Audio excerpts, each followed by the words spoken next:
I didn't know if you could hear me, but you could. Yeah, 'cause music was good, though. Yeah, I was grooving good over here, but I can hear you. Yeah.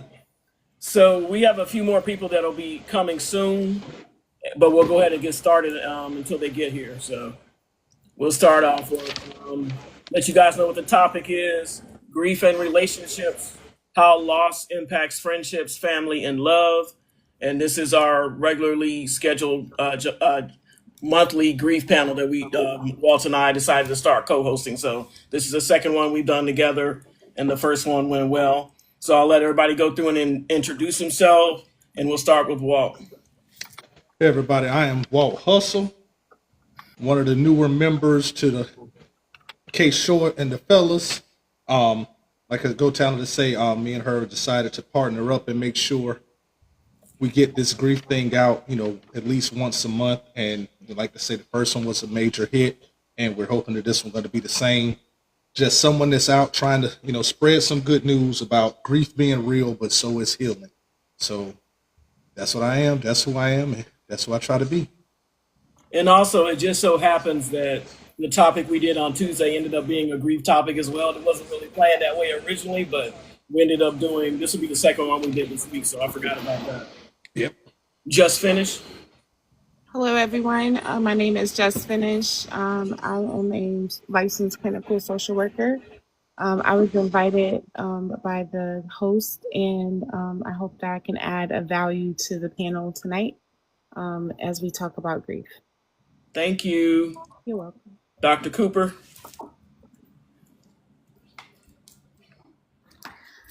Good evening, everyone. I'm Dr. Sonietta Cooper, and I am a certified life coach and consultant for women and youth. I am so excited to be here with Go Talented and my new brother, Walt, who I was able to hang out with on Tuesday. And I'm actually cooking Walt, so I might eat tonight. Ooh. Inside joke. She eating, y'all. She eating. You had to be there. You had to be there on Tuesday night to understand. But this conversation about grief is near and dear to my heart. I've lost some very important people connected to me, and I have counseled and coached many young people as well as families who have lost their parents to grief. I've lost their parents and they're going through grief. So I'm looking forward to the conversation, and I also hope to add value and looking forward to meeting new people, as I always do when I hang out with my girl, Go Talented. Thanks. Mr. Richards. Hey, how you guys doing? I'm Leo Richards, the younger brother to Mr. Walt Hustle up there, and Right. K Short and the fellas, along with LJ. I'll be on screen shortly. I'm in motion to the office, but definitely as a part of Tuesday, look forward to contributing to this panel as well. Red.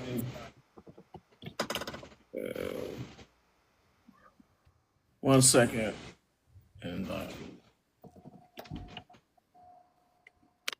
right. Coach Reese is in the building. Hello, Coach Reese, Dr. Tony, everybody down in the chat that I did not say hello to already. I'm in the class. Fabulous. Hello, Rev. Hello. How are you? I am well. How are you? Doing Greetings, well. everybody. We're just Rev. introducing ourselves now, and you are up next. You're in the hot seat.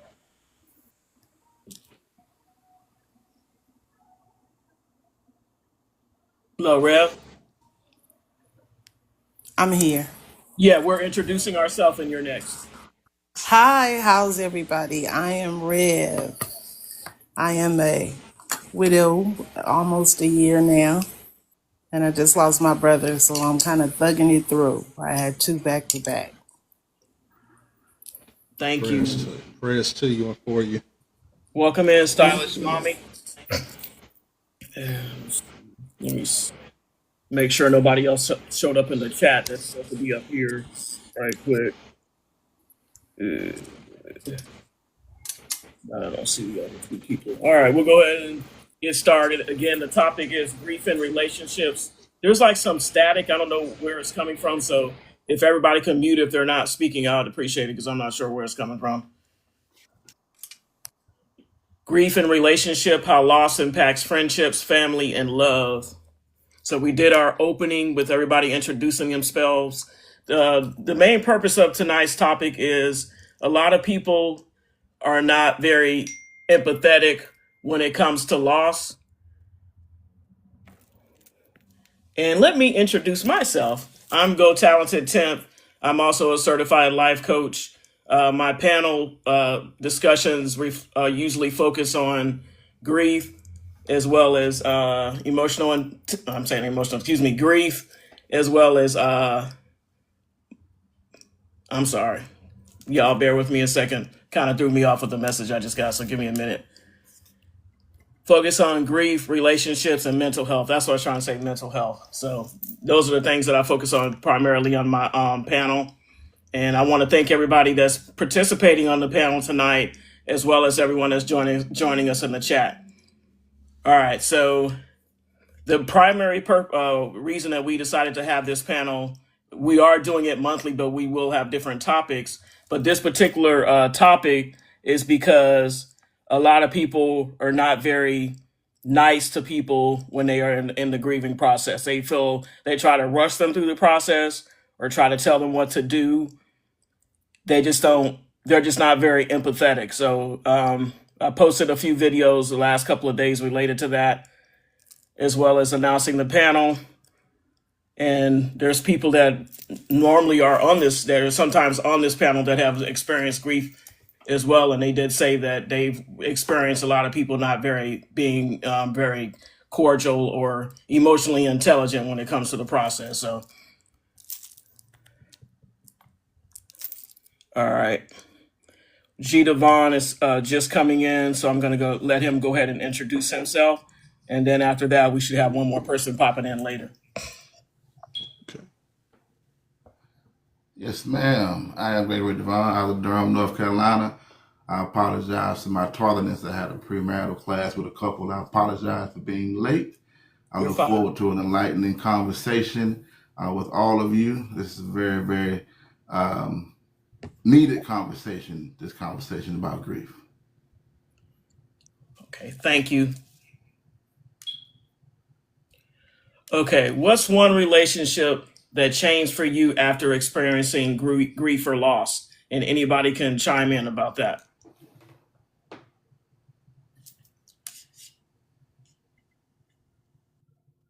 Don't everybody jump in at one time, but For me, when my grandmother passed, that was probably the closest person to me that has passed away. And it's been several years now, but I experienced sometimes friends not understanding why that bothered me so much. Because it took me about a year to actually grieve that, because outside of my mother, that's the closest woman to me. And my grandmother was like a second mother to me, to the point where she was that one that if you were going through something, even if you haven't shared it with her, she knows what it is, and you're getting that phone call. So I felt like a piece of me died when she passed away. And it was very, very hard for me to move past that. Even being a man of faith, it was still very hard for me to get over that. And I experienced friends sometimes looking at what I am and not who I am, and expecting me to just bounce back because they had seen me encourage other people. Even to a point where I asked myself, I said, I'm so great at being here for other people that now it is my turn, and I don't know what to say to me. I don't even know what I need, because I'm so grief stricken, because I viewed this woman as Superwoman. And in my head, she would always be here. And now for me not to have her, I really felt a way. And for the first time in life, I could not put my own feelings into words.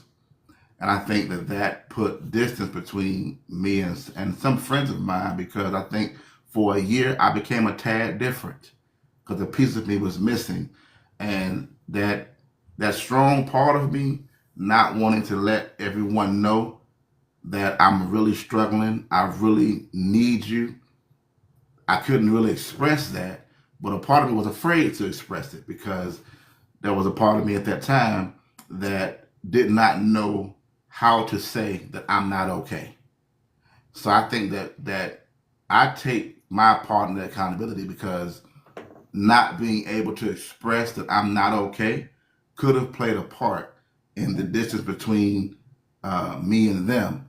But at the same time, in my head, I was like, but if you love me, just give me your presence sometime. Now, it's nothing that I hold against anybody. It's water under the bridge. But I think because grief is just something that is sometimes so misunderstood that we expect time to mean something when sometimes time is just time. Yeah, I appreciate you taking accountability, G Devon. It was on a panel, Coach Reese's panel, I think it was yesterday, and that's one of the things we talked about. Sometimes people don't know. So if you, like you said, you don't tell them that you're really, really struggling, they may just do their normal calling. They may not do anything extra because they think you're okay. You're the person there, like you said, the person that everybody goes to and everything. Yeah. So they expect you to just be okay, the solid rock or whatever, and never have any issues. So definitely appreciate you saying that, because that was one of the things that I learned yesterday, is that we have to help people, but people also have to be honest. I think is the term they use: be honest and let people know how you feel, because they know that you went through something, but like you said, it could be like 9 months later, whatever. They think you're okay by then or whatever, but you're really not. So you have to let people know that. Yeah. Go ahead. It's funny. Coach Reese shared something, I want to say yesterday, if not yesterday, the day before, on his story, and he say, check on your strong friends. We need help too.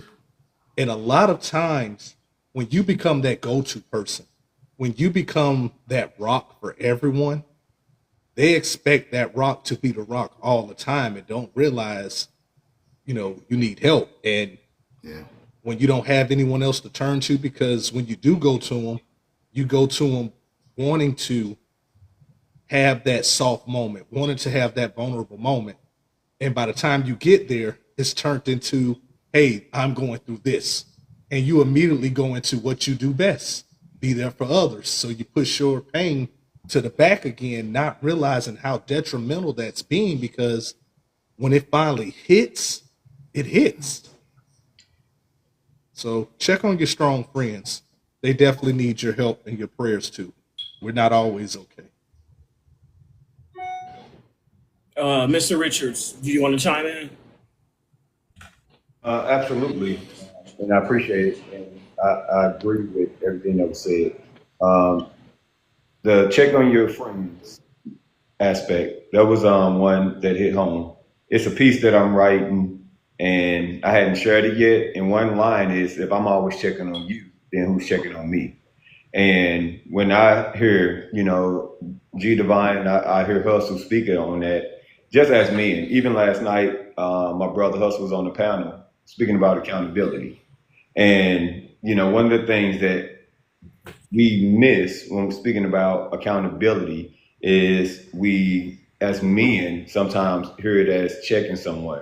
But when someone is struggling and whatnot, accountability is also showing up for someone, even when they don't report. And so I just heard something about letting them know. So in my transition from Georgia to St. Louis, I will tell you, my transition was, there are certain things that I love about Georgia that I love doing. And so in my transition with those closest to me, there's a term that I use: charge it to the mind, not the heart. Because I may not be in the space to hold conversations, to hang out, to do certain things, because I'm transitioning mentally as well. And so grief isn't always just about a loss of individuals or a loss of employment or a loss of finances. Grief sometimes is a loss of enjoyment and things that you desire. And so my heart goes out to my brother G when he was speaking about his mom and individuals not knowing how to show up. I was speaking with Hustle and the panel about, even the church. When I got divorced, one of the shockers was that individuals that I felt I was connected to within the church body were the ones that distanced themselves because they knew a version of me that was married. So they wasn't sure what version they was going to get as single Lenard, single Leo. And so that right there brought about grief because there was an unaliving of relationships. So sometimes relationships, and I don't even believe it's seasons ending. I believe some people prematurely end seasons because of the idea that they have of you. And so when that disappointment of disconnections of certain relationships, no matter what, that can also bring about a grief of relationships that you embrace that you would never imagine someone would cut off from you because they can't picture you in a different role. So there were different variations to grief that I've experienced.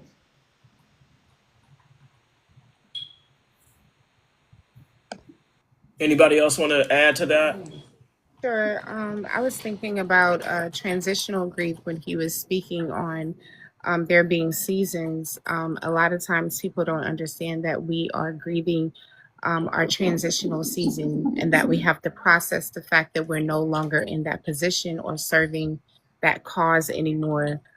So when you step into a new position, you may lose friends along the way when you step into a new position, and your efforts are still there. You still want to connect to those type of people that you once connected to, but you find that they have no available space for you, or you find that they're still working at that job and they have relationships with other people and begin to build with other people. So you find yourself kind of left out of sort, trying to rebuild and establish a relationship with new people as you are in a transitional stage.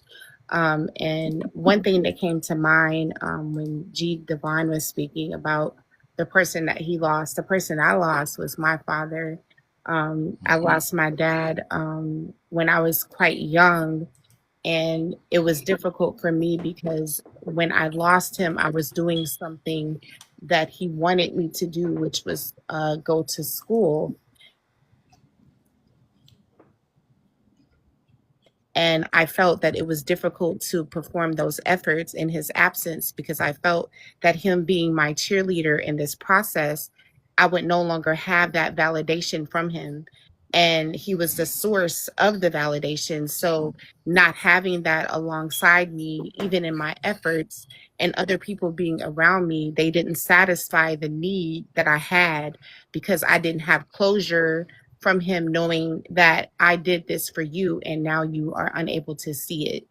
And a lot of us go through that transitional stage when we have the loss of parents at an early age. You know, is that parent going to be able to attend my graduation, my marriage, my firstborn child? When you lose a parent at an early age, these are things that people think about when you're going through the process because those people are not able to be there during those events. And sometimes you may have another parent that is present, but that parent may not give you the same validation as the other parent. So you may feel disjointed because of those types of things. And it may make you feel, you know, that you have lost two parents instead of just the one, because the one that was doing all the cheerleading is no longer there, thus leaving you a void that is not fillable.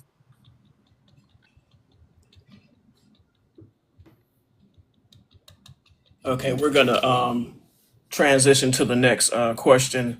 What's one relation? Excuse me. Why do some people pull away from relationships when they're grieving? Um, a lot of times I've asked that question, and I waited to kind of share this story from the last question into this one that was coming up because I remember when I was working for Hershey, and I had someone at the time that was close, you know, had a very close relationship with me lose their life. And when they lost their life, they had introduced me to a lot of people at the job. And the friendships that we built together when that person lost life, the people actually pulled back from me. And it was like, I'm sitting here now and I built these relationships and I'm having these relationships, and now this other person is gone. They pull back from me, and I'm like, what did I do? So I'm battling the grief of a very close person, a loved one here is gone. Now I have to deal with the grief of I'm walking around and the people that I used to call friends or used to say we were family are pulling away. And for me, I think the grief of losing someone that's actually still living is a much harder grief to deal with than the losing someone that is gone. Because if someone leaves, we know they're gone. We can't see them back. We can't retrieve that. But to have to visually see that person every day, have that interaction with that person, walk past them, and those people to act like you don't exist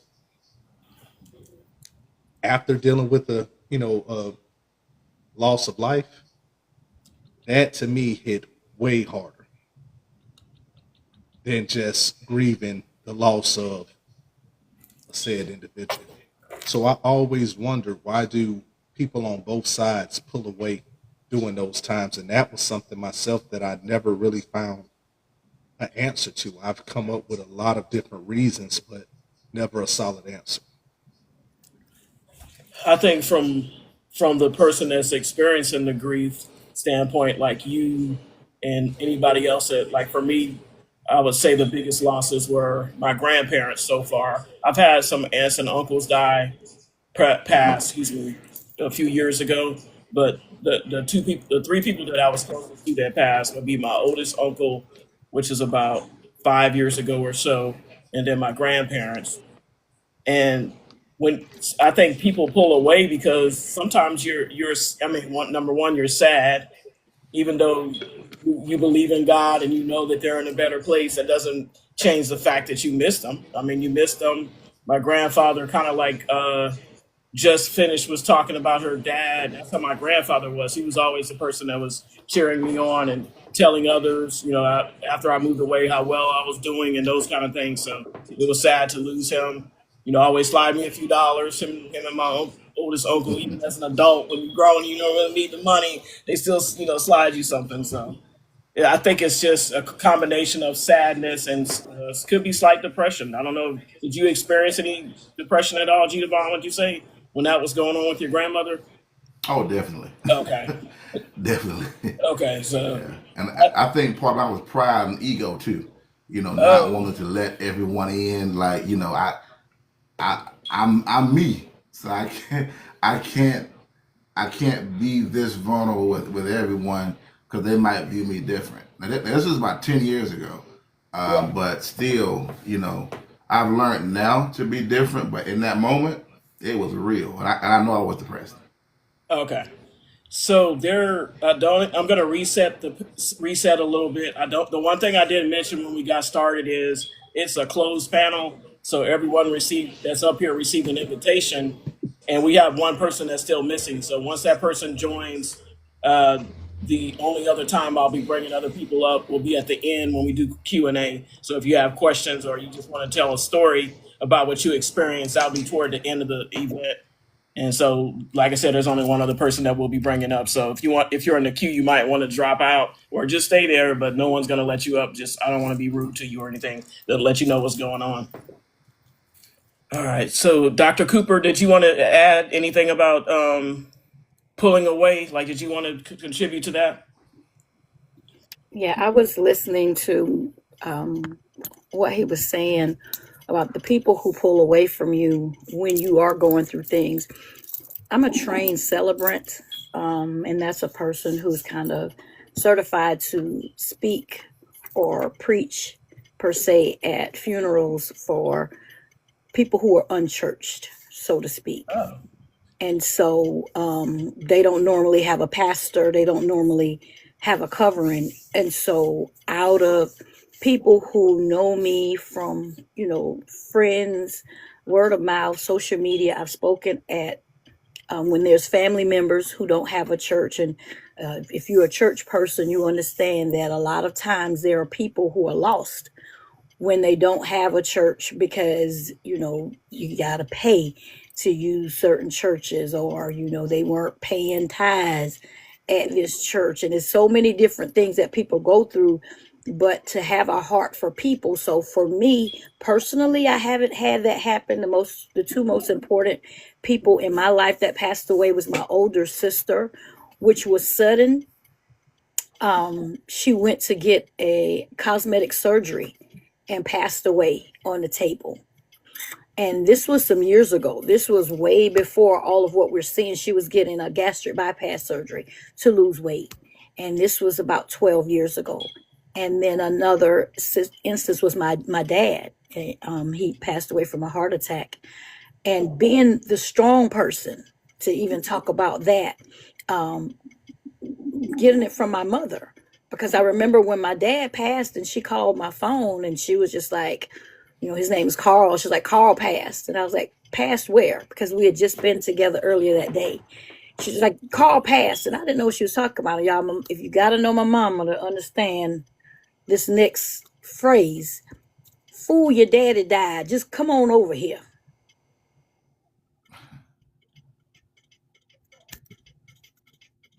This woman I am now taking care of, she is 80 years old, early dementia. And I saw strength throughout my life. I had to become that strong person for the family. But when I deal with people who don't know God, don't have a higher power, don't have something to hold on to, there's so much pain and hurt and a lot of anger that people deal with, that I end up counseling people or just being a listening ear. So I've seen it firsthand, how people who don't have anything solid to really hold on to. And I'm with G. Devon. Yeah, we love the Lord, but we have feelings. We have emotions that people expect for us to be the strongest ones in the room. But I had to pull away.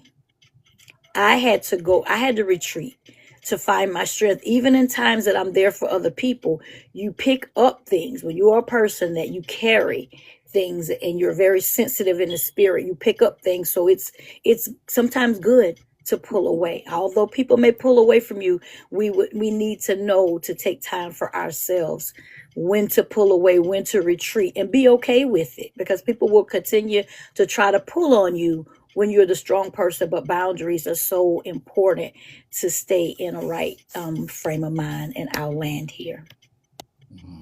Thank you. I think for a lot of us, the vulnerability is what keeps us from connecting to others, because we're the strong one and it's difficult for those two to coexist, strength and vulnerability. So it's really hard, not to mention that most of us feel like an emotional burden and we don't want to transfer that energy. So that's our instinct, still protecting and thinking of others. Unless we have a welcome sign that says, it's okay here, you can drop it here. I'm here for it, I can handle it, which is difficult. Most people don't know to show up that way, to let you know that it's okay. And I think those of us that are the strong go-to people kind of need that. Not enough churches have grievance ministries. And I say that because I think a lot of times people are not equipped to be able to handle grief of their own, but then they're not also able to handle anybody else's grief. They don't know how. And I think sometimes that we don't realize sometimes the simplest things mean the most. Because honestly, in these moments, sometimes there are no words to say, but sometimes it's your presence that makes the difference. And I always say that, loss has a way of exposing the quality of relationships. And sometimes we wonder how and why things sometimes sever. But look at even sometimes in your own families, how loss, again, it exposes the quality of that relationship.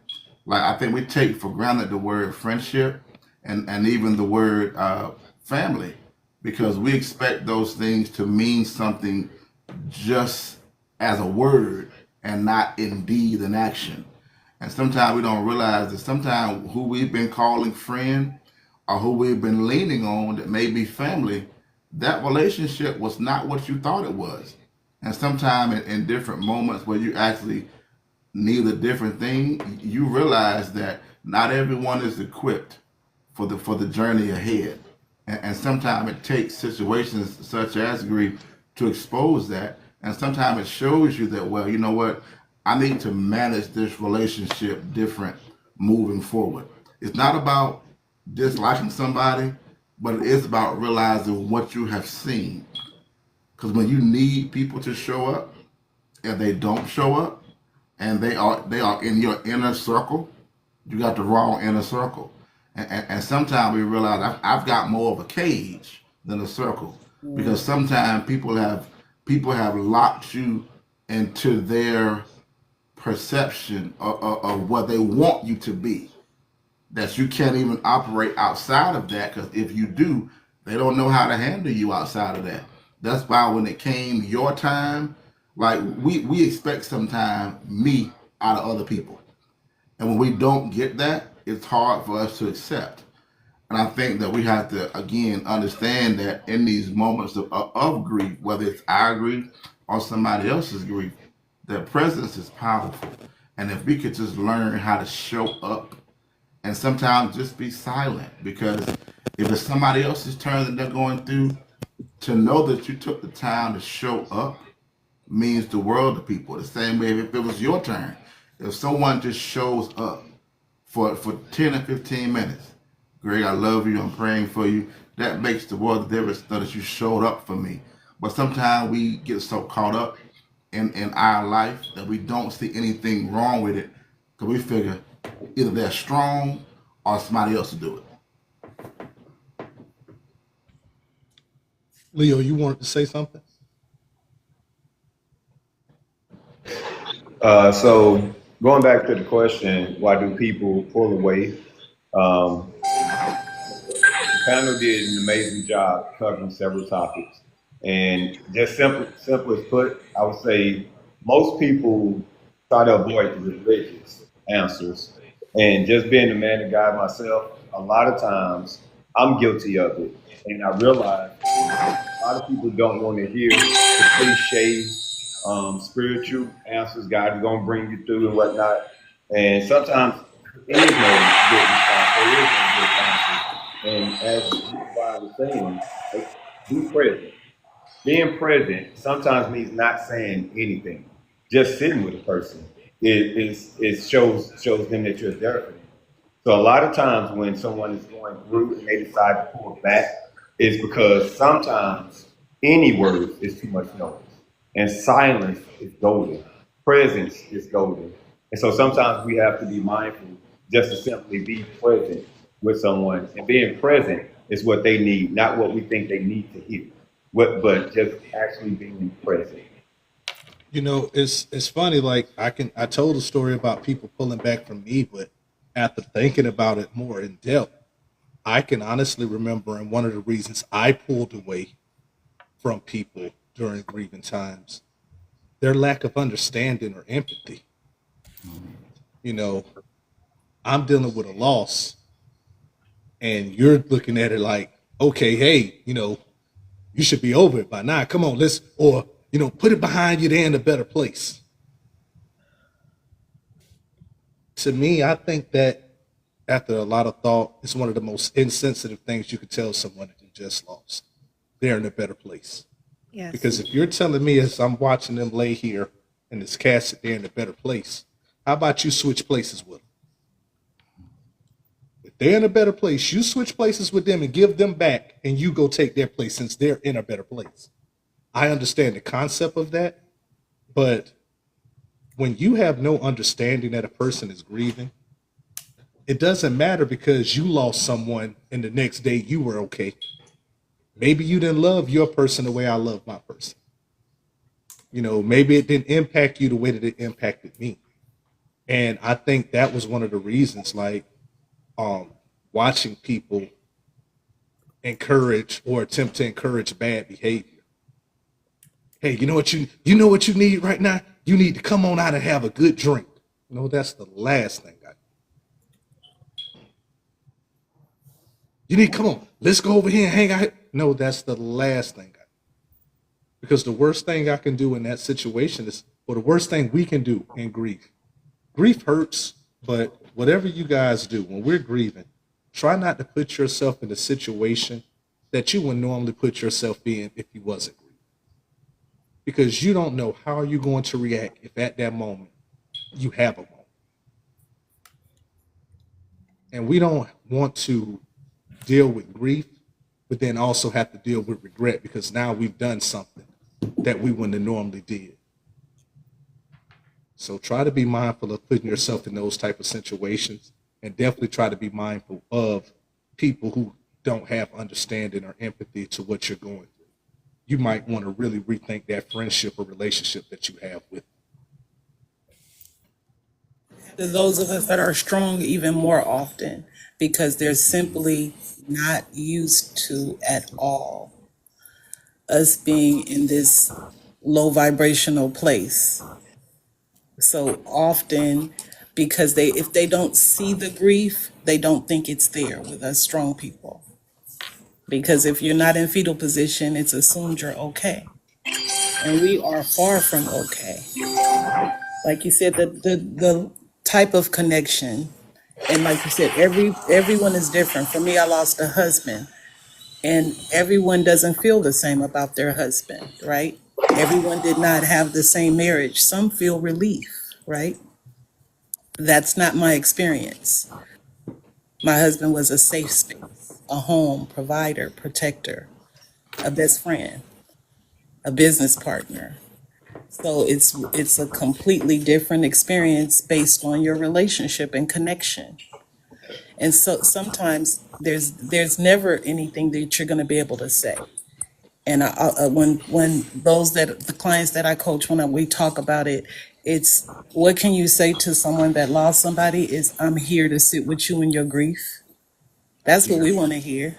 I'm here. Whatever what you want to do, whatever you want to do, even if it's nothing. If they try to disconnect, let them know that you can handle it. You're not afraid. Because for those of us strong ones, that's our biggest fear, that you can't handle the grief, that it's not okay for us to break down with you because we don't want to become a burden of any kind. We fix the burdens. We lift the burdens. One of For a lot the of people, reasons. whether we, Oh, I'm sorry. go ahead, I'm sorry, go ahead. Go ahead. Go ahead. You were in the middle of your statement. Go ahead. I think if we're honest, I think grief like reshapes how we give and receive love. And there's probably really no way to really get around that because while a grieving heart might become more tender for some people, you've got others where it may not. So it kind of like reshapes how you love, how you receive, how you give love. And I think for many, they will push people away because sometimes the presence of those who really love me, if I don't know how to embrace this, it reminds me of what I just lost. So now I don't want to be around anyone. So some people choose isolation because they don't want to be reminded of the love that they just lost. And now I become afraid moving forward of getting close to people moving forward because I don't want to lose them. So if I'm not careful and if I have nobody to pull me out of this place, a lot of people get stuck in grief for years and years because they are afraid to let anybody else in because they feel like, you know what, I cannot take losing anybody else. So I will just be here by myself. The Bible talks about weeping with those who weep. That's so important for us to understand that within context because that is what shows people the humanity of all of us and the vulnerability of all of us is that when we can weep with those, we can show them that, you know what, I am here for you. And I will never say that I know exactly how you feel, but I will tell you, I know grief also. And if you allow me, you and I can get through this thing together because I'll be with you. But the challenge is getting someone to let you in, right? Because I mean, if they have it in their head, I'm going to push you away. that's in their head. And it does sometimes take a trained professional to understand how to get through to this person and how to get them out of this space before it ruins their entire life and causes, beyond depression, a complete emotional breakdown where this person is really in a bad space now to where their whole life is falling apart. So what I was gonna say is sometimes people meet you at a certain level or a certain position or a certain place, and they basically keep you in that location and in that place. So when they start going through processes in their lives, they don't want to intrude or encroach upon you, whatever they're going through, because they've already labeled you at a certain position in their life. So it's hard for them to navigate whether or not this person is safe also to contribute to the circumstances that I'm facing, such as grief. So they don't want to feel like they're intruding upon, whatever you have going on. I know this from experience also because I was in the room with my mother when she coded. She did not pass away, but she coded. And what happened to me is I started to retract from her. I started to dole down on some of my phone calls from her. And the reason why I was doing this was to prepare myself for impact. Although I hadn't lost her, it felt like I did. And I didn't want to re-trigger myself if something was to happen. So a lot of times, a lot of thoughts processes go through you when you're grieving people and you're trying to understand what is going on. Also, like, G Divine said, some people are givers and some people are takers. And sometimes givers don't know how to take, and takers don't know how to give. And they hold themselves in those positions because that's what they've always done. So it's difficult for them to transition out of something that has become a consistency in their lives. So it's kind of hard for me as a person that is always giving into other people to take gifts from people because that's not my role and that's not my position. And it's not something that I do without thought. Giving is something that I do without thought. I don't have to think about giving something into other people because I've always done that. But receiving something from you is like a ick to me because I've never done that before. And I feel like I'm taking something from you that one day you'll need. So it's hard for me to process the thought of taking something from somebody when I've always been the person on the other side of the coin. I would ask, have you ever really thought about, and this is the people that possibly haven't lost anyone, but even if you have you ever thought about what a person that is going through that grief of losing someone is really going through and how that person could have really impacted their life? You may look at it, I think it was Rev said about losing her husband. But when you lose a husband or a wife or a mother or a child or anybody, what if that person was also the provider? What if that person was, the one that made sure you ate, sleep, got where you needed to go, was your strong point, took you to your doctor's visits, whatever it may have been? What if they also played another role other than just having a title of husband, or boyfriend, girlfriend, wife? So now, not only do you have to grieve losing this person that means so much to you, now, even when you remotely come out of that grief, now you're thinking, who's going to be able to do this for me now? Because this person was that. That's a whole nother thing that would drive you spiraling into some depression and heartache. Because the comfortability that you had, the peace that you had, is now gone. And So that is before, the absolute truth. As a disabled person with a spinal injury, that is I can't tie my shoes. And something that small, I can't reach. for stuff and don't think about stepping on a stool. And that may be something really small. But when your person, like you said, was also another big role, like your caretaker, it's huge. And Rev, and I can understand it. And then when we talk about these relationships and we talk about protecting our heart after they happen, I'm gonna give you a transparent moment about me. I absolutely love dogs. Grew up with them, had them around me my whole life. I love dogs. G Devon, bro, you know I won't get a dog now?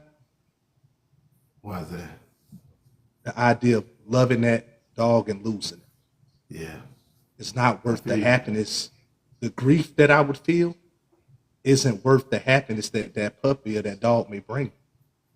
I don't want to add that added possibility of hurt into my life. I don't want to have to deal another time with loving something and it leaving. Yeah. Yeah. And when we do these things and we have those things, it's something that's it's an ongoing battle, and that battle came from that initial loss of something you loved. And the way that we defend it is, I'm never gonna love again. I'm not gonna let nobody else in. And then we spend the rest of our lives shutting off everything. You know, if a person get too close to you, I'm pushing you away. What did I do? You didn't do anything. Yes, you did. You got too close. I want to love you. That's the problem. What happens when you have to leave? I'm not planning on leaving. What happens if you pass away? These are honest questions and honest everyday situations that we have people living, that we have to be very mindful when we see people grieving, because we don't know to what extent it could be. I think your first question, man, was so powerful when you said that, do you ever think about what that person is dealing with? I think that this was touched on earlier when we talk about dealing with faith and grief. It can be touchy because you run the risk with some people coming across too churchy, and everyone can't handle that, right? Like sometimes you can have a good meaning but a bad method, and I think that as people of faith, especially pastors and ministers, you have to know the difference between knowing the scriptures and being the scriptures. In times of grief, they don't need you to tell them scripture all the time. You got to become what you would normally say. I have to become these scriptures to you. And they have to be able to experience God sometime through me, right? I think it takes for us sometime to examine our relationship with God, to understand what people need. We hear the word grace all the time, right? And we know that grief requires grace, right? But what is grace? We say it all the time, right? And we know somewhat what it is, but the heart of grace is really about forgiveness and patience. So it's about my ability to say, I am going to be patient with this person and forgive them for anything that I might want to take personal that they are right now not even aware of. I will not hold this against this person because they are not totally themselves right now. So you have to sometimes be what this person needs when the person themselves doesn't know they need it. But you have to step in the gap and be that for this person and become the scriptures, right? Show them what it means when it says that goodness and mercy will follow them. Show them what it means when it says weeping and endure for the night, but joy coming in the morning. You have to be that for this person. Show them how the good shepherd will be there in their time by you acting as that for this person and you doing whatever is needed. but we have to move beyond our personal idiosyncrasies and our personal feelings, and stop allowing, because you don't like something in a moment, to make you distance yourself from this person. Put yourself in their shoes. What would you need from God?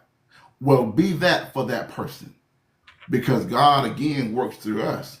And if we're vessels of God, I'm in here. If we're vessels of God, then we have to understand how to act on God's behalf, and that's sometimes what is challenging for us to do. But again, if we claim to have discernment, then we will know how to, in this moment for an individual, act as God's man, act as God's woman in this moment of grief.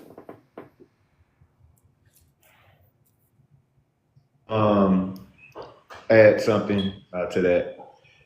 One of the things that I shared with someone was there was an individual that would call himself my mentor. And I had a one-on-one. I didn't say this in front of anybody else. I just had a one-on-one with him.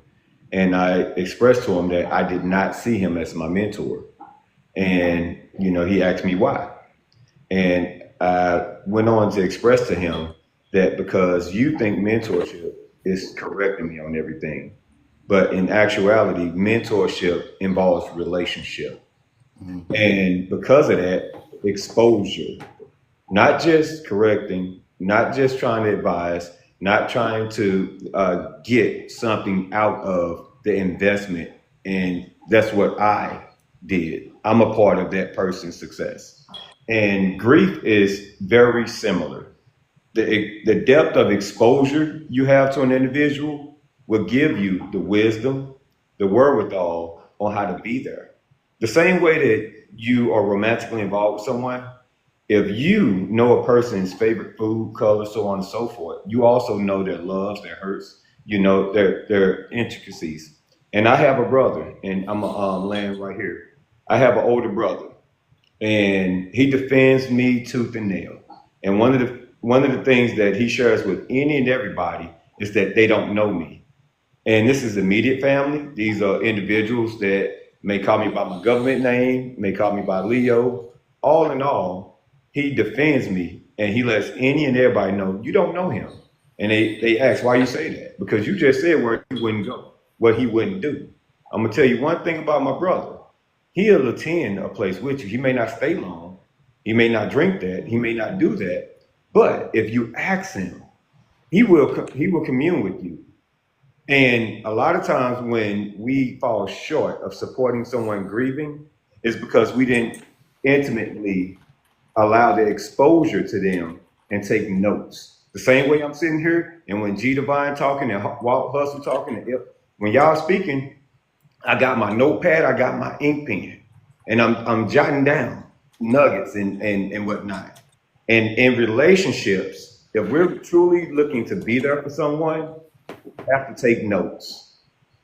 That exposure we're getting, we can't take it for granted, because when it comes time to be quiet and sit still with them, that exposure that we've had to them, those notes, and understand what bothers them and the things that they love, when they lose a loved one, whether it be a child, a significant other, whatever, just like Rev Teach said, I love it that she loved her husband. So in that aspect, we know how to show up for people and not speak from our experiences, but supporting theirs. And I would land right there.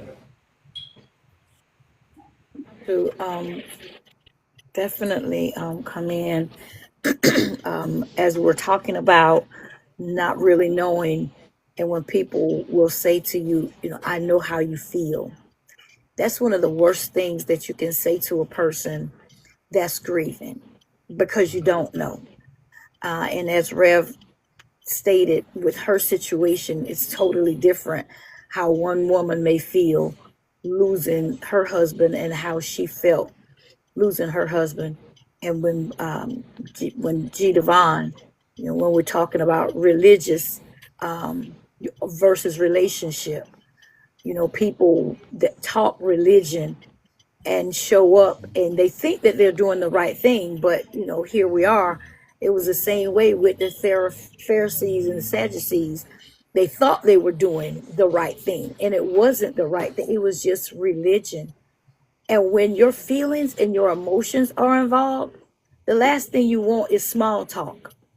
Right. Just being present, just understanding and knowing that sometimes bringing good energy into a room and just sitting and being quiet sometimes will cause that person that's grieving to just be glad that you are there, just your presence and understanding. But you won't be able to do that until you come into the knowledge of who you are and what it is that you carry.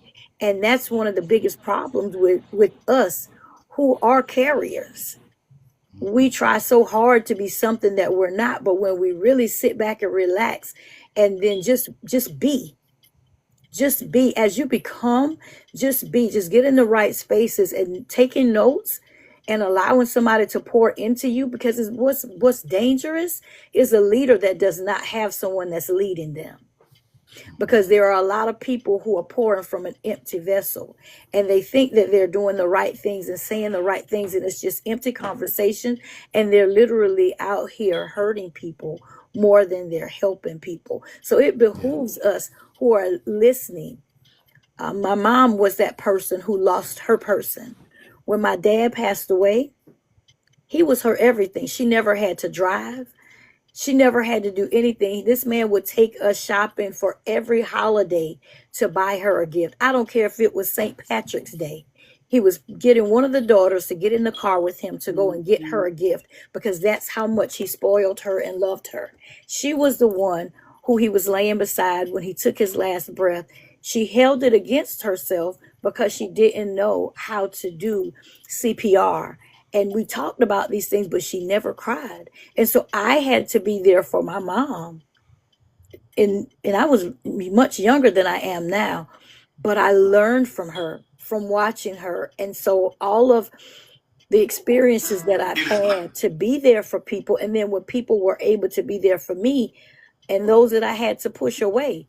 Because being that strong person, you know what you need and you know what you don't need. And when you understand boundaries, you're just not going to allow too many people into your space when it's very sensitive. So for a person who's trying to figure it out, if you're in a very vulnerable and sensitive place, just be okay with telling people I'm not available right now. When you protect your peace and you set boundaries, you let your healing depend on what it is that you want, not other people. Because it's okay to limit your interactions with people who minimize or dismiss your pain. And that's what people do. They don't even realize what they're doing, but they're dismissing your pain. And people don't sometimes understand, because grief makes them uncomfortable. And and it's okay. Like earlier today, we were on a live. Lex was on a live, and my brother, Dr. Ball, was in there, and he said about he's going to be putting together a panel about women going through menopause and another something with Paul's involved in it. He was like, let me know if anyone would like to come be a part of it and share anything about it. Me being a supporter and loyal to my brother, I immediately say, hey, bro, I will be there. I will not be in the box because I have no idea about any of that, but I will be there to support you. A lot of times people want to be there so bad and think they're going to say something so bad to fix it, not understanding if you don't have the knowledge, you can still help. Just be there. I can recall if I had someone, and when he lost his mother. I recall me and him sitting on the phone for 3, 4, 5 hours. G. Devon, bro, we probably didn't say 10 words. Wow.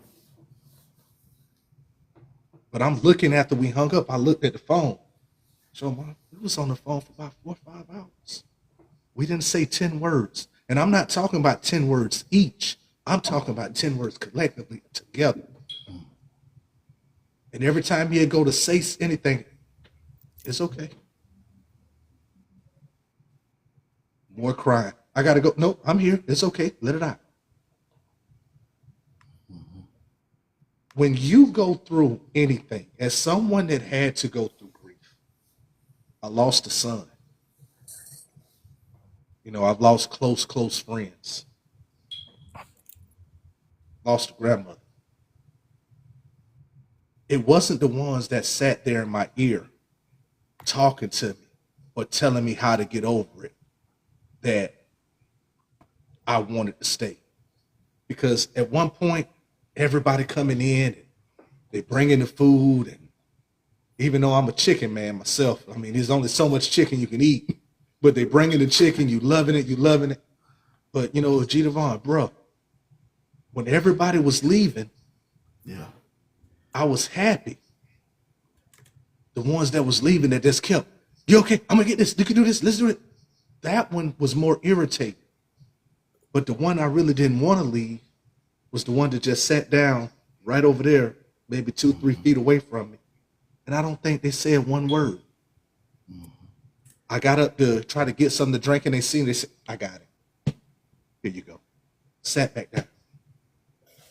I was crying, needed a tissue. Here you go. I didn't want them to leave. Yeah.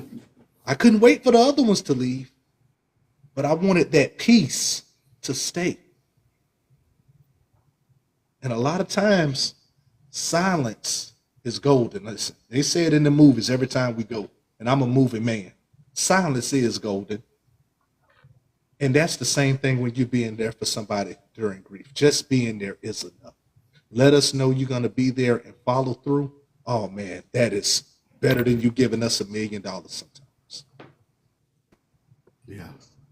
I want to say one of the things that I feel that we leave out of the conversation when we're talking about losing parents is how it affects the children.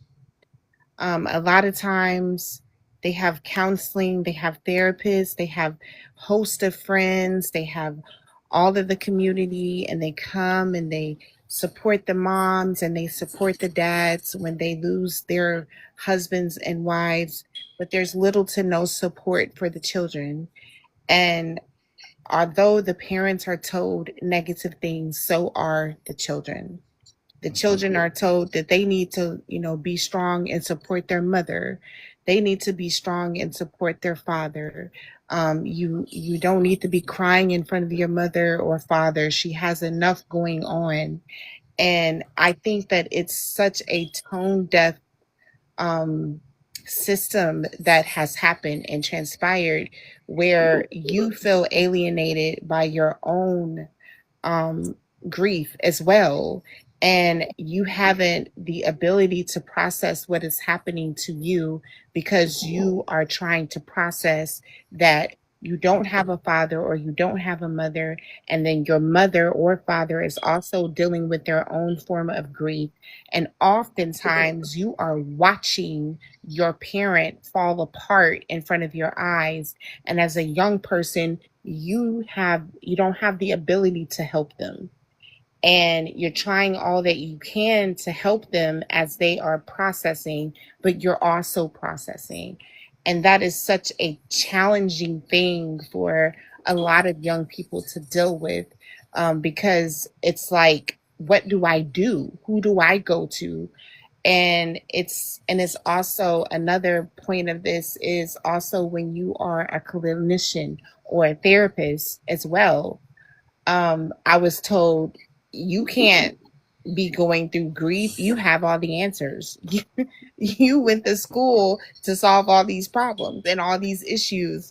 And then on top of that, I was also a minister's child.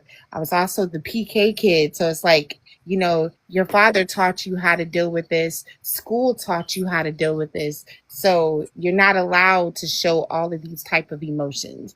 You have to be the strong one. You need to direct us into how to deal with this process.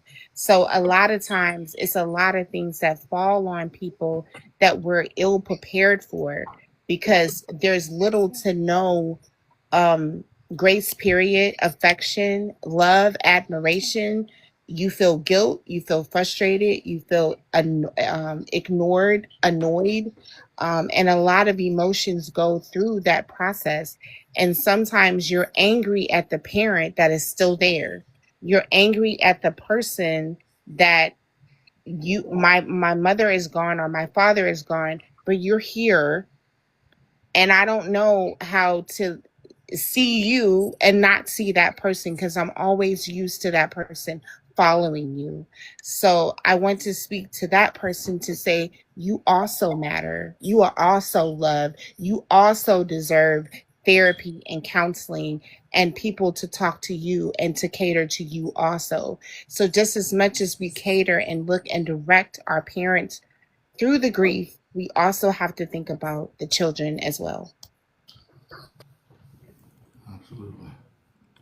Absolutely. Absolutely. I mean, it's when we think about the kids, it's we put so much emphasis on being strong for us that we've overlooked the kids. And when you have kids, like I was just telling my daughter, I told the people the other night about my little girl. She'll be 16 in October, but she was such in a rush to try to be in a relationship. And I was so against it. You're too young. You're too young. Daddy, why? And I just used to tell her, because mentally you're not prepared to handle and be in a relationship like this. Give yourself time to grow. And the kids don't understand that.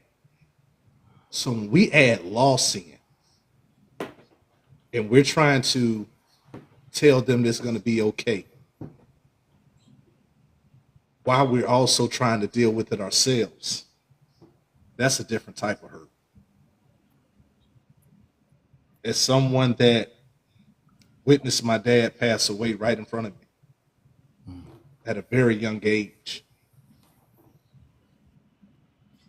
I didn't really understand what unaliving was, but I knew he wasn't coming back, if that makes sense. I knew he wasn't coming back, but I didn't understand. And what I think hurt me more as a child wasn't that he wasn't coming back, because I didn't understand. Wasn't the scream I heard walking through the hospital and hearing my mom saying, "Oh Lord, he can't be dead." But it was after watching my mom hug and play with me and laugh all day and say everything is okay and put me to bed. And I get up in the middle of the night to go to the bathroom and I hear her crying. And I go in there and "Mommy, you okay?" And she go to yelling and screaming at me, "Go to bed. Didn't I tell you to go to bed?" What did I do? I'm not understanding. And I was mad. "Mom, why did Mommy yelling at me? What did I do?" But as a parent that lost a child, as a parent, as an adult that lost someone close, I can understand now why she did that. And it hurts more even now to be like, wow, I held her at a certain standard that even when I was put there, I didn't know how to handle it. Grief hits and hurts at so many different levels. It's the little things that we don't even realize that we're going to have grief about. The relationships that we're going to have that ultimately change. Hey, you were here with my aunt. You was my aunt's, boyfriend. And you were the only father figure I knew. You was this. Now he's gone because auntie gone. He's gone now. Changing relationship. Wow. And we never understand it. Like, we can give out so many different things that the kids look at, that parents look at. And at the end of the day, I want to push the narrative. Yes, grief is absolutely real. It hurts. It has no respect for time, location. It can come at any time, but so can healing. We can choose to try to be okay. It's a choice. Let's make that choice to try to be okay and have an understanding knowing, hey, you know what? It's going to be some days that I fall short, and that's okay. It's going to be some days I'm just not strong enough today. That's okay. And I can even recall being mad at God. That's the relationship that I pushed away from the most. God, you told me you would give me the desires of my heart. If I asked, you would give it to me. And I sat there and prayed and cried. God, please make it through this surgery. Please bring it through this. Please, please, please. And then I hear, I'm sorry, they're gone. God, you lied to me. That's what's on my mind. See, a lot of times, we don't think about that relationship that we walk away from. I guarantee I'm not the only one in here that didn't even want to pray, didn't want to talk to God. God, you can't tell me nothing right now because why did you let this happen?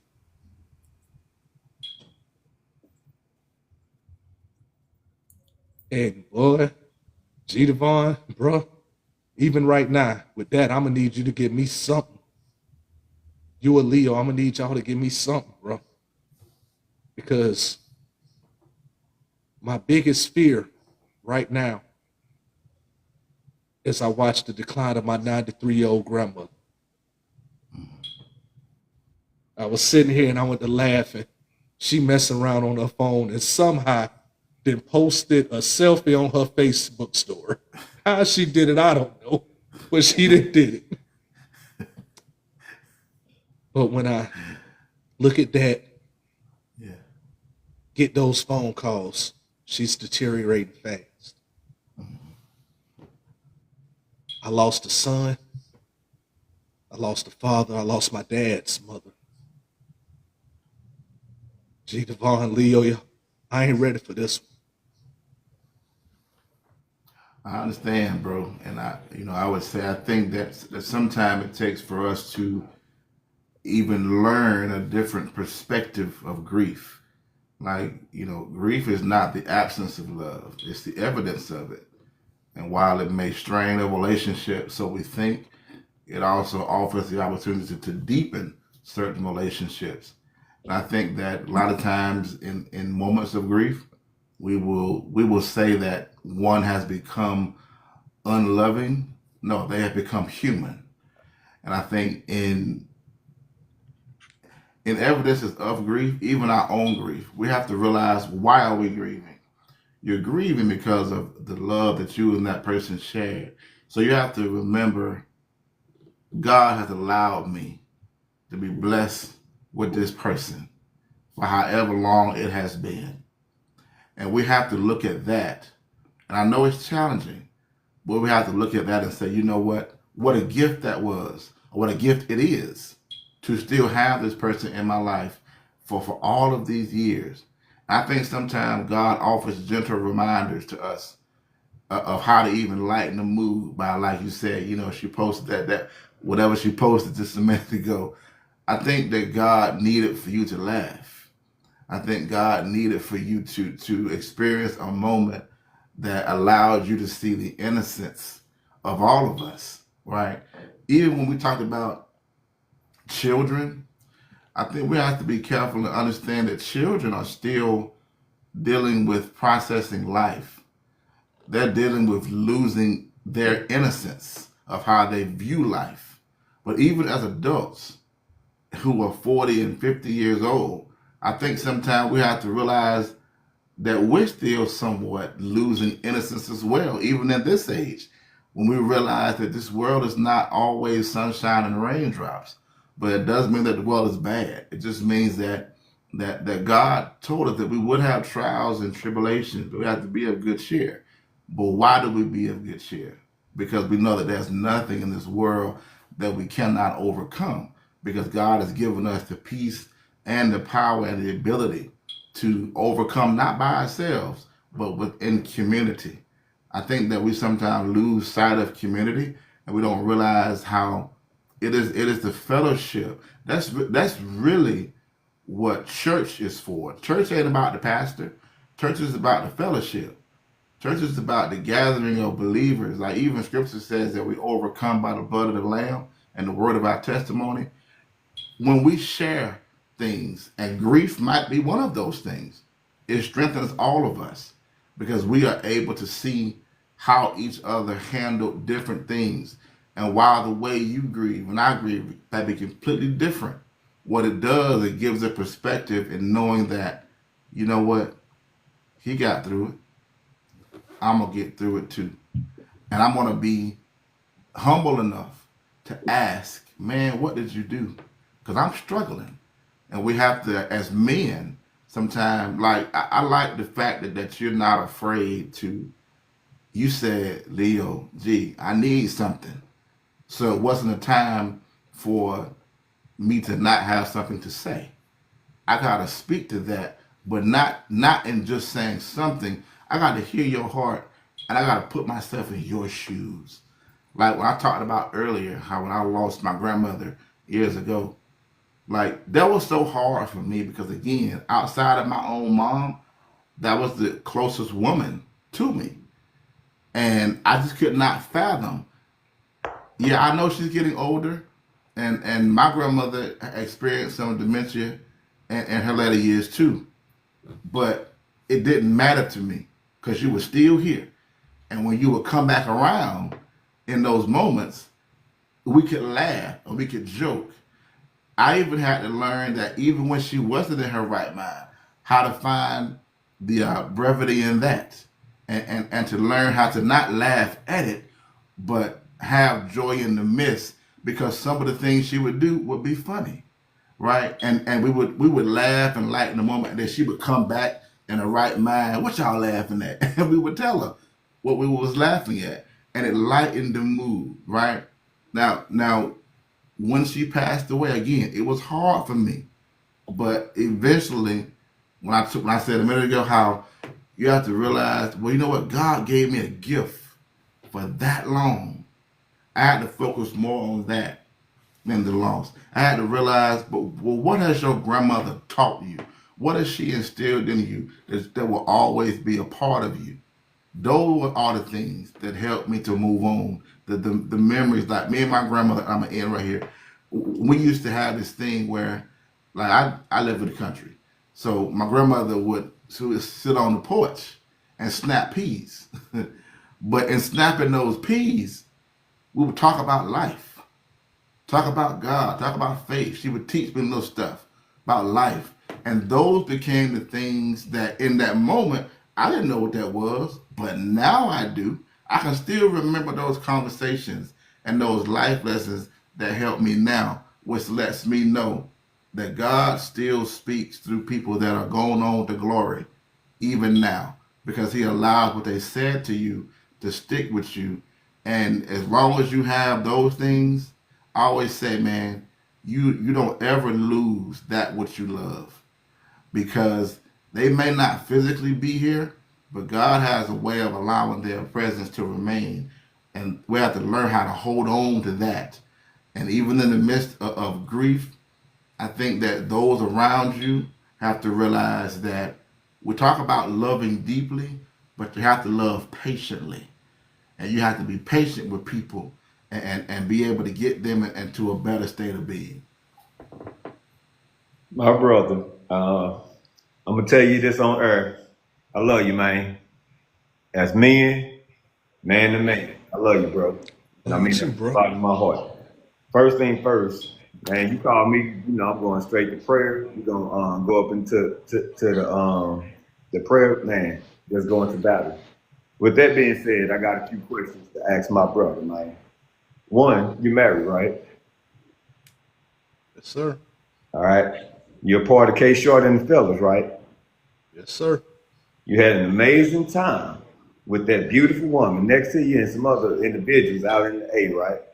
Yes, sir. Me and you working on something together, right? Yes, sir. Have we ever met in person in life? No, sir. You know what you just proved to me? You can get that dog. You know why you can get that dog? Because as men, as male species, One of the toughest things to do after age and stage of college is to connect with other men in an in-depth aspect. When you look at the national average, when you look at families, you can look at people you know, you can look in your church. One of the things you will not see most men do, unless it's a leader, unless it's somebody older than them, that they respect. Most men do not gravitate and allow a bond and a connection with another man that they've never known after the stage of college or the age of college. If you don't have a connection by that time, it gets tough. The fact that you open yourself up, your heart, your spirit, your talents, your gift, that you overcame anything that ended in the season before, bro, you just showed me what you made of, man. I'm proud of you, dude. I'm proud of you, bro, because I'm looking at another man that's showing me that everything that I thought was a failure only built me, only gave me experience and Teflon. You have the full armor of God and you operating in it. G. Divine said something. Sometimes we want to tell people the word instead of showing them the word. You showing us the word, man. You showing us how to walk and overcome any situation in life. And because of that, I love you, bro. Look, bro is looking up to you and like, all right, say less. It don't matter what storms, it don't matter what trials and situations come my way. I'm watching my big brother redefine what it is to be a man in this decade of century. You've already proven it. So that you have no fear of losing out on a friend in me. You have no fear of losing out on an opportunity. You have no fear of a business venture failing.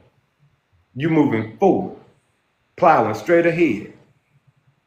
All right, and then I'm laying right here. I had a situation. I won't share it right now. God hadn't led me to share it. I had a situation that caused me a setback. I won't say a loss because the fight and the battle isn't over. And there were places, that I enjoyed with this connection, with these connections. And I stopped going. And I had a brother tell me, he said, hey, man, honestly, I think God wants you to go back to this place. I'm like, but it hurt to go there, man. He said, I'm telling you, you need to go back so you don't have that loss. And I tell you, I cried like a 12-year-old little girl. But when I went, it felt like I had superpowers, man. You know what I'm saying? And I continued to go back. And every time I went back, I developed and I learned something new and I saw something extra. All right? So sometimes the very thing that hurt is the very thing that's going to give you the superpowers you need. And you already doing it, man. This right here, our connection, you already doing it. So I will land right there, man. Hey y'all, I'm gonna say this. The funny thing is, and I'm back. This wasn't something planned. We have Go Talent and ourselves have notes, but I can promise all of you, and she'll verify. Walter cry on this thing. It wasn't nothing like that on this note. No. When we say grief hits you at any time, it has no respect for time or location or situation. Here I am, attempting to be strong for everybody. Go Talent and myself came together because we want to give a panel for everyone to have somewhere to come to know grief is real, but so is healing. Yeah. And picking up my phone, not expecting to see my grandma on Facebook. And even though she's still here, it hit me. And when it hit me, I'm laughing and I'm talking, but it went to hit me. Grandma ain't gonna be here much longer. Now I'm dealing with it. But G. Devon said something that I didn't even realize I was doing, but I believe in it. We teach it, I live it, and I'm trying to show it through my actions. It's okay when you are weak to reach out to someone else. Let them guide you. If you don't know which way to go right there at that moment, let them give you something. G. Devon, brother, man to man, thank you, man. I love you. I appreciate what you just gave me. Leo, little bro, you know I love you, man. Thank you for what you just gave. Y'all really just uplifted me and took me out of that place. that could have been very bad, because that could have very easily been a spiral. I could have spiraled down and hit rock bottom because of that, because of how much my grandmother means to me. This the lady that taught me how to pray. Yeah. This the lady I can recall. G. Devon, I'm sitting in there living with my grandma. We finna get ready to eat. I got my fork going around the thing while she's saying prayer. She hit. Okay. You talk to God, you pay attention to God. Put that thing down. I never forgot that lesson. So, it's these things though. But thank you, brothers. And like, this is an example, people. Grief is real, but so is healing. Reach out to your people, have you a village. I got G. Devon. I got, Leo. I got LJ. I got people in that circle that I met on this app. It's really good people on this app that I can reach out to and call. Like I can call these. I talk to LJ and Leo and all these people in real life. We really talk in real life. Some of us have met in real life. Some of us have met in real life. Some of us will be together this weekend in real life. Yeah.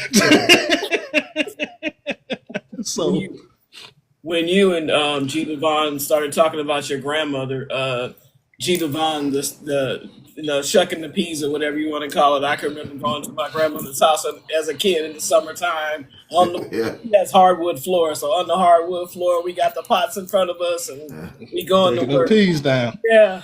And actually, if my dad was in the military, so those are things that I didn't get exposure to all the time. But when I never thought about that until you started saying that. I was like, oh man, all the grandkids that were there at the time, they'd be on the floor. And the reason I say that is just to make you think. When you think about your grandmother, think about the fun times like that. Think about. Oh yeah. I remember. For her 89th birthday, this is my mom's mom. Both of my grandmothers. Well, that one lived to be 93, by the way, Walt. So she was 93. She always claimed 100. She said, "Lord told me He gonna bless me."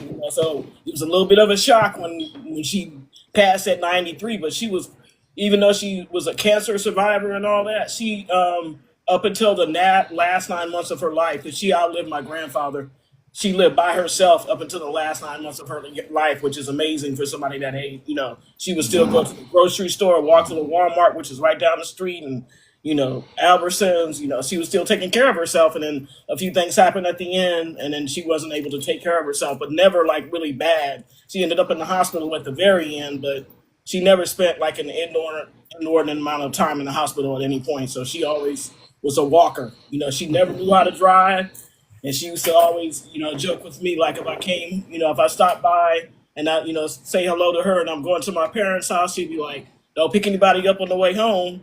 Or if she was in the car with me, she like, you want to drive? You want me to drive? Keep in mind, she don't know how to drive, but volunteering to drive and stuff.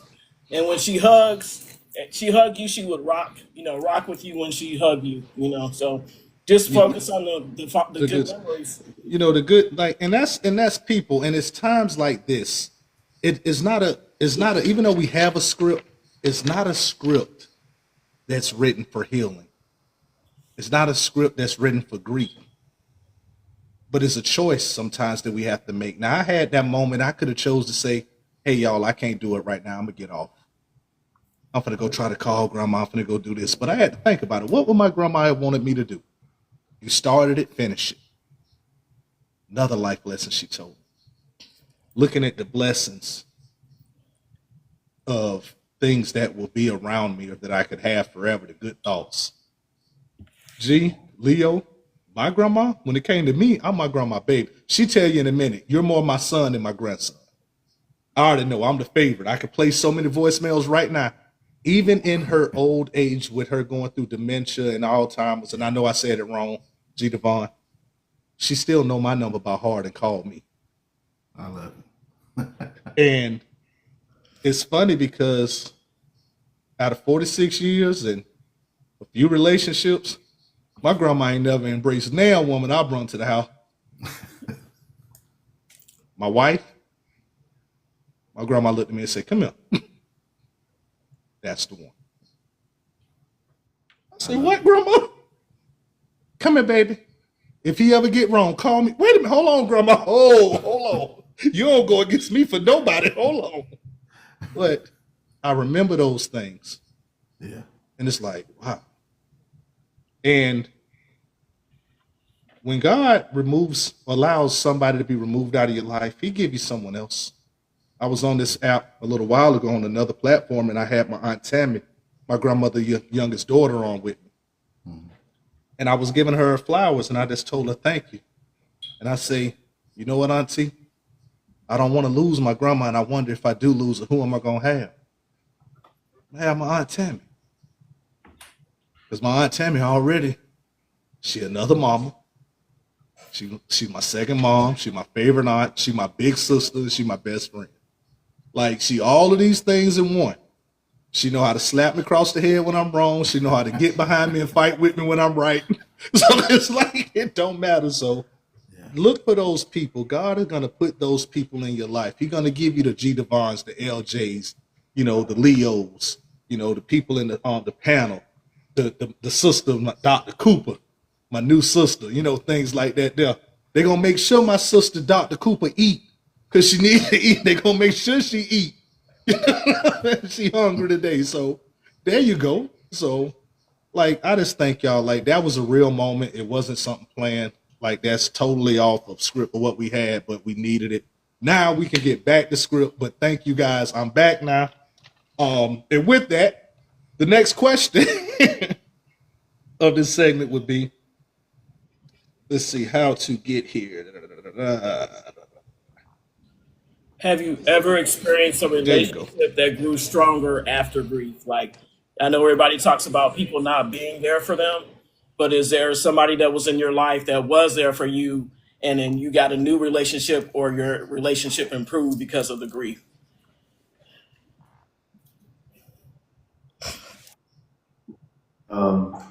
I guess I'll kick off. Now, this one may come as a surprise. I would say a brother that I consider my best friend. One, you would think a best friend would be there for you anyway, And we just all express that sometimes people don't know how to be there for you, and sometimes we don't allow people to be there for you. And I would say this brother, as well as one of my biological brothers, were the only two individuals that really saw me for me as a person, not as a title, not as, the strong one or the wise one. They saw me as a title, not as, the strong one or the wise one. They saw me as a person, and in my weakness, there was something one of my older brothers shared with somebody that he would typically refer to me as his little big brother. And he never shared that with me until a time where I needed support. And when he shared that as you my little big brother, because now I get to be big bro. Now I get to hold you up. All these years, although you were younger, you were wise, and I could look to you and count on you and let you do what you do. And then the fact that when I didn't have to ask him, as well as my now best friend, the table turned. We see you need help. We see you need to be you need assistance and care. And when I tell you, individuals I expected it from didn't have the emotional fortitude to do it. And sometimes we don't have the capacity, and people don't have the capacity. It's just like the oil. We can have oil all day and anointing all day, but some people don't have the capacity to show up for you. And when I looked around, and I thought just because someone was of a particular place as family member, ministry, whatever, that they should have the capacity and the wherewithal and the fortitude. Nah, everybody's not equipped with it. I'm sure G Divine can tell you, not all pastors are Swiss Army knife. They're not a one size fits all. They can't cover every aspect of what you need. Not all the wisdom, care, and love is wrapped up in one individual. So was my best friend and one of my older brothers showed that they had the capacity as men to love me in a way that even some of the women in my family missed out on. And man, that changed everything for me because I didn't think men had that emotional depth and fortitude.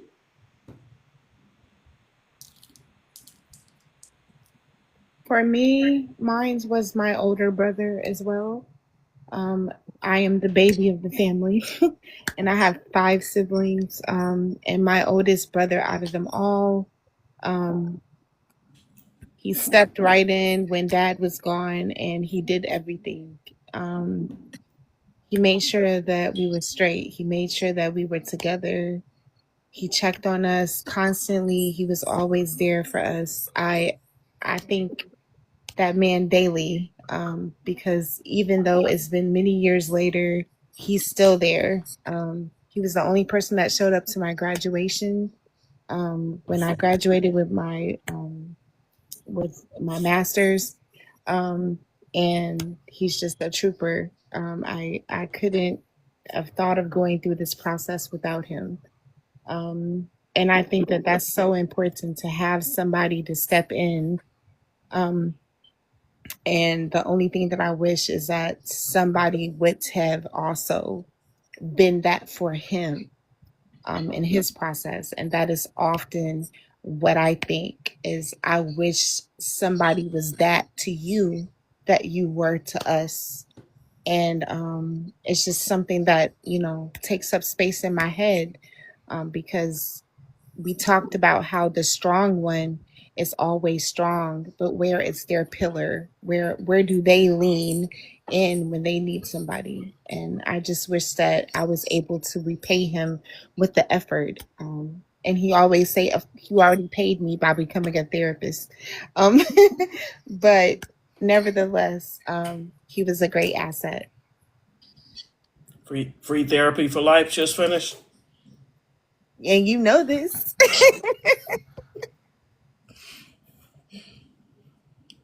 Anybody else like to chime in on that one? My relationship with my brother Maynard. I know y'all, a lot of times if y'all used to come to the old live we used to be on, I spoke about him all the time. Not as much in here, but it doesn't change. Whenever you see me go somewhere, 9 times out of 10, he's meeting us there. It was at the loss of his sister. And Maynard is my wife's cousin. It's funny because you hear us say brother, call me his brother. And that's how they introduce us. They'll come up, be like, "Oh, this is my cousin.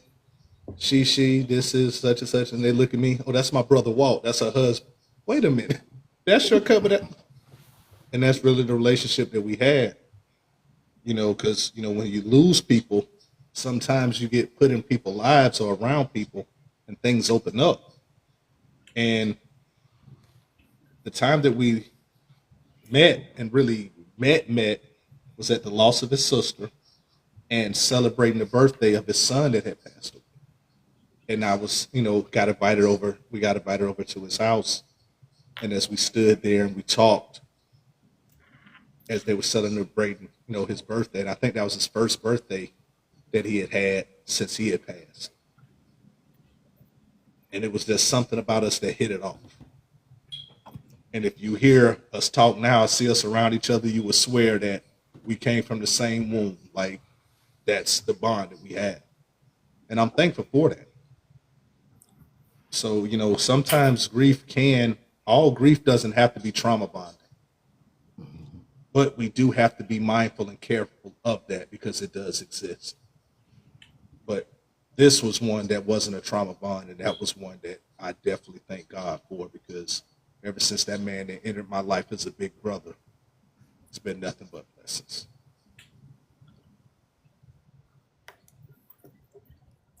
Okay, if no one else wants to add to that, then we're actually going to go to the audience questions. So somebody's got some feedback. So we're going to bring up a few people that have been waiting patiently.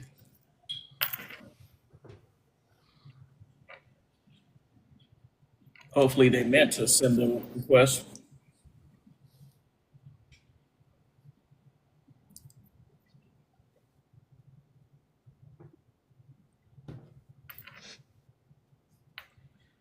To my sister, Coop, while we doing this, sis, I love them glasses. Them glasses is doing it. You doing it with them glasses, sis.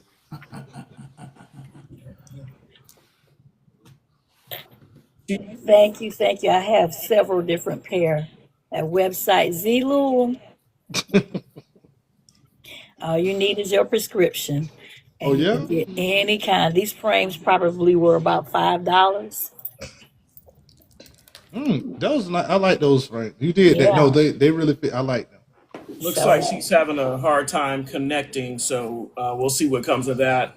I think she's having a hard time connecting, so we'll see what comes of that. I think one other person was going to be coming up.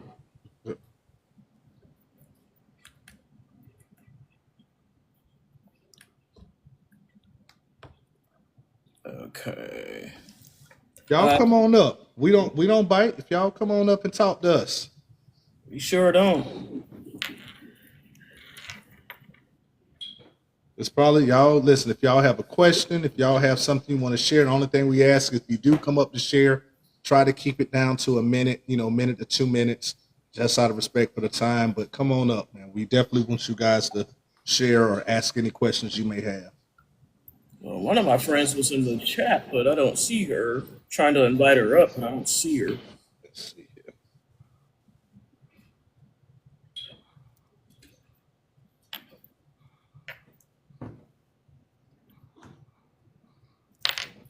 All right, so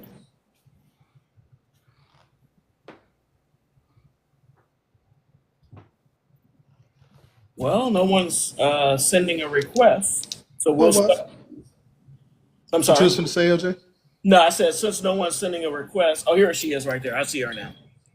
She wanted to come up to share her experience. Let's see. Get it the right way.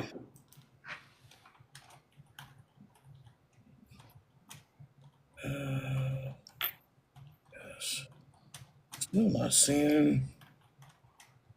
Moderator, bring up Lamb GJ because I'm having a problem bringing her up for some reason. I'm not seeing the option to do it.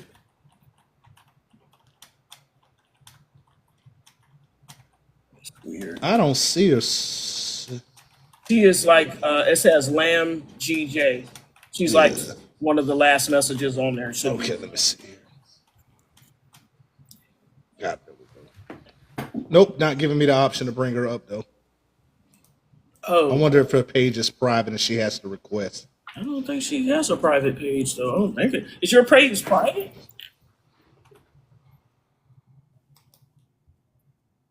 Oh, she doesn't see that option. Yeah, you have to send the request. I can't invite you. You have to send the request, and then I can let you up. So just touch on the blue and red box that says guests on it. She said it's not private. I didn't. Yeah, but it just when I went to put her, Is it bring because her the in. number? Is there yeah, because of she the don't number? have enough followers. She only has Okay. 16 followers. Okay. All right. Oh, okay. Okay. All right. So sorry about that. But we All right. thank you for at least trying. Yeah. Thank you. I appreciate that. So we're gonna wrap up. So Leo, if you can tell us, well, here's somebody right here that was up here earlier.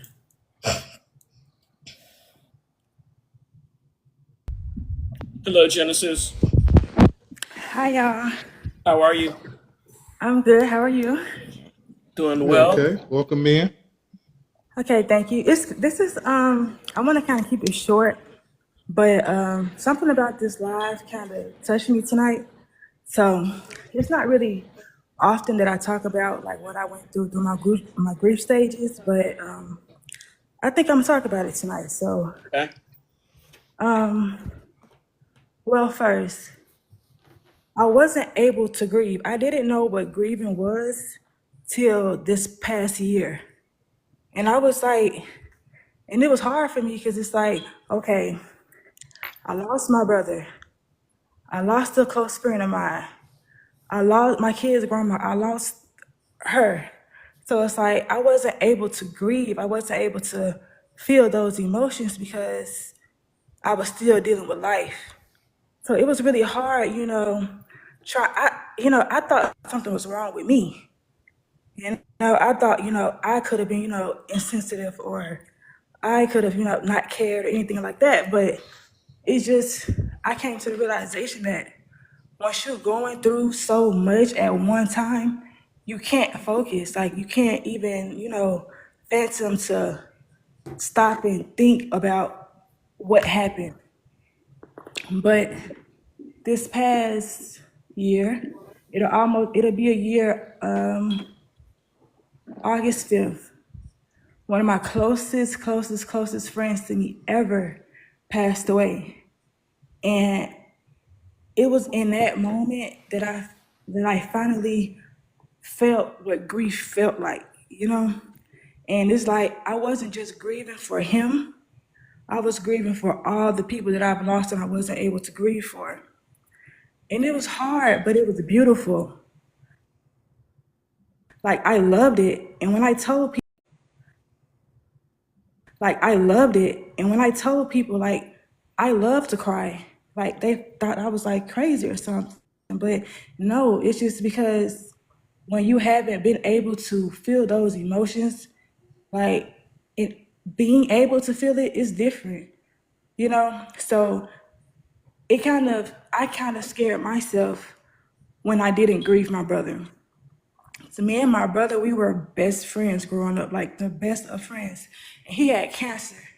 So it's like I know when people have like natural deaths, it's kind of easier to prepare yourself for that type of thing. But then again, it's like that's still my brother. Like that's still somebody I've known my whole entire life. So how can I just not feel this? And my brother, he passed in 2020, and it wasn't until a couple months ago. And it was crazy to me. And I know my mom felt the same way because we was driving in a car and I was listening to a song that my brother used to replay over and over and over again when we were younger. And I just busted out to crying. And my mom, she had never seen me cry over my brother, like ever.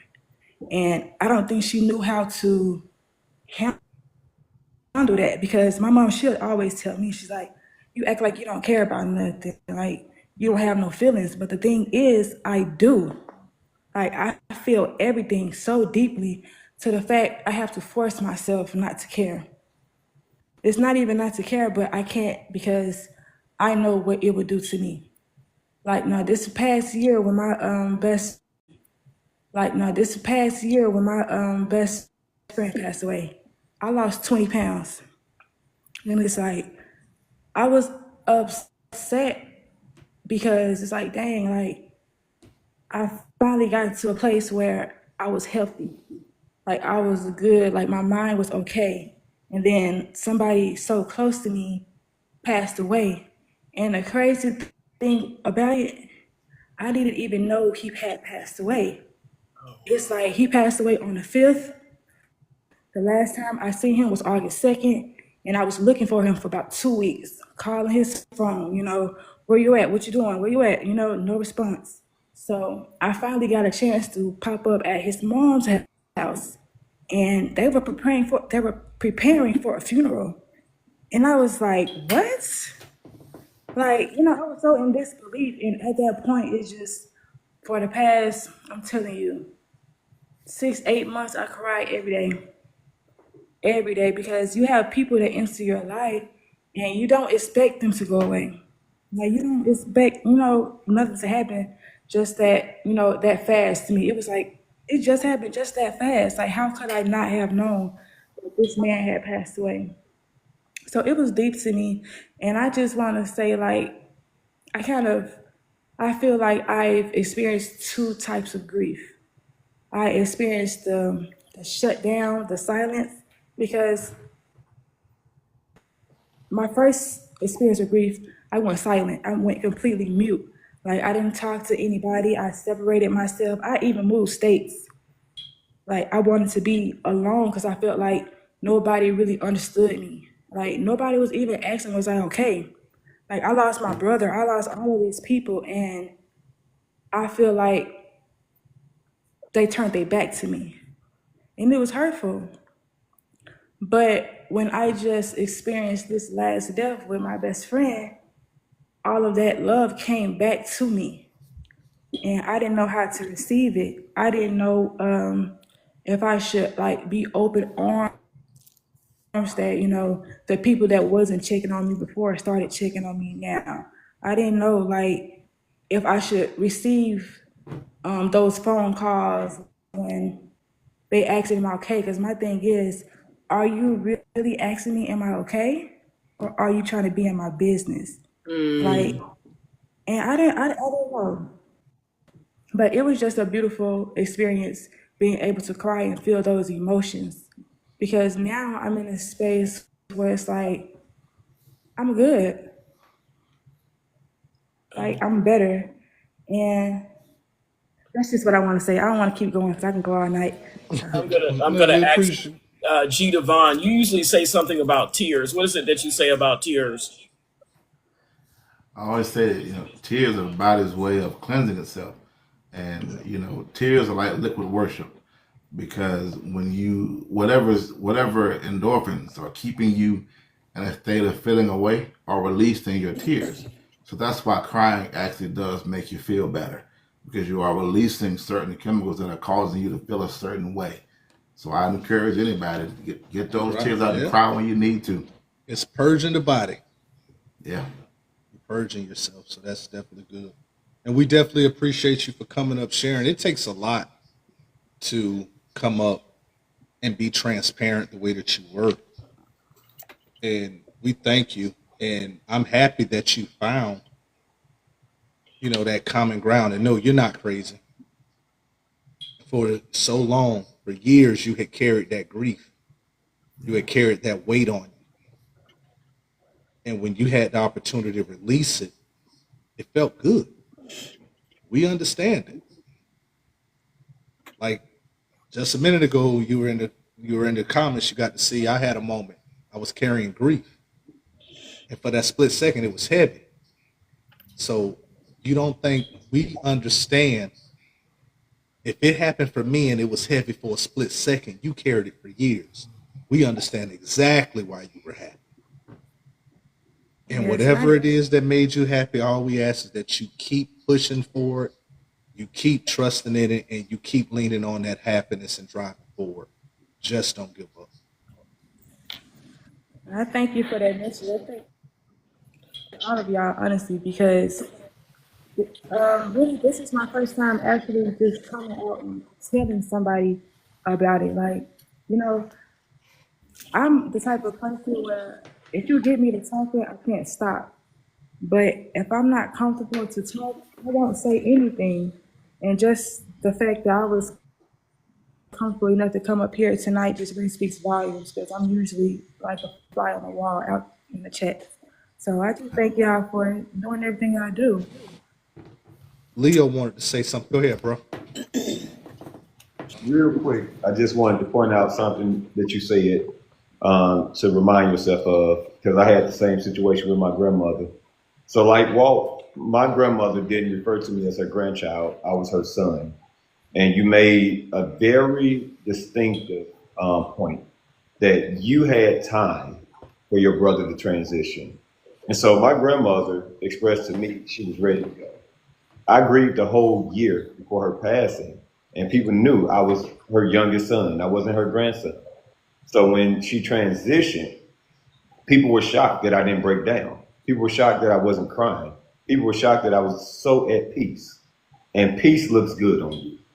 Understand, when you operating in peace and other people haven't done the work, they haven't done the contribution to have a healthy existence while a person is still here, they expect them out of you. And you had your relationship with your brother, you had your relationship already established where you can operate in peace. So nothing is wrong with you for operating in peace. And peace looks good because you also identified your friend and that it was untimely. So when you have something that you've already prepared for, that time had his way, and you had the proper investment in that relationship versus being caught off guard, you've already identified that. So no, nothing is wrong with you, like my brother said. But peace looks good on you. Walk in that peace, protect your energy, and I would also say, make sure your heart is good. You know whether or not people are trying to be in your business or whatever the case may be, but you can forgive a person without giving them the same position in your life. And so I would guard my heart and make sure it's good, because that's what God will judge you upon. So make sure your heart is right, but use wisdom on the space that you allow people into.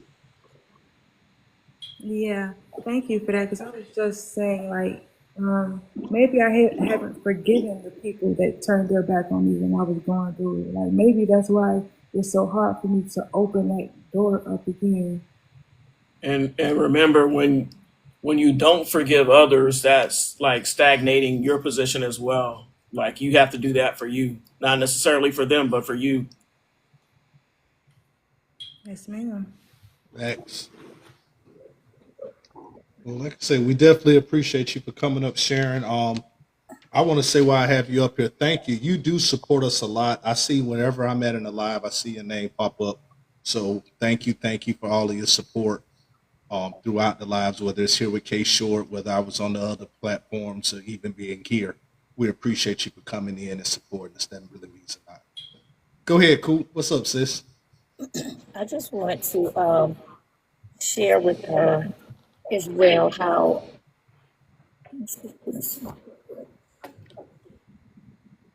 Oh, it let her come up. See that? Is that better?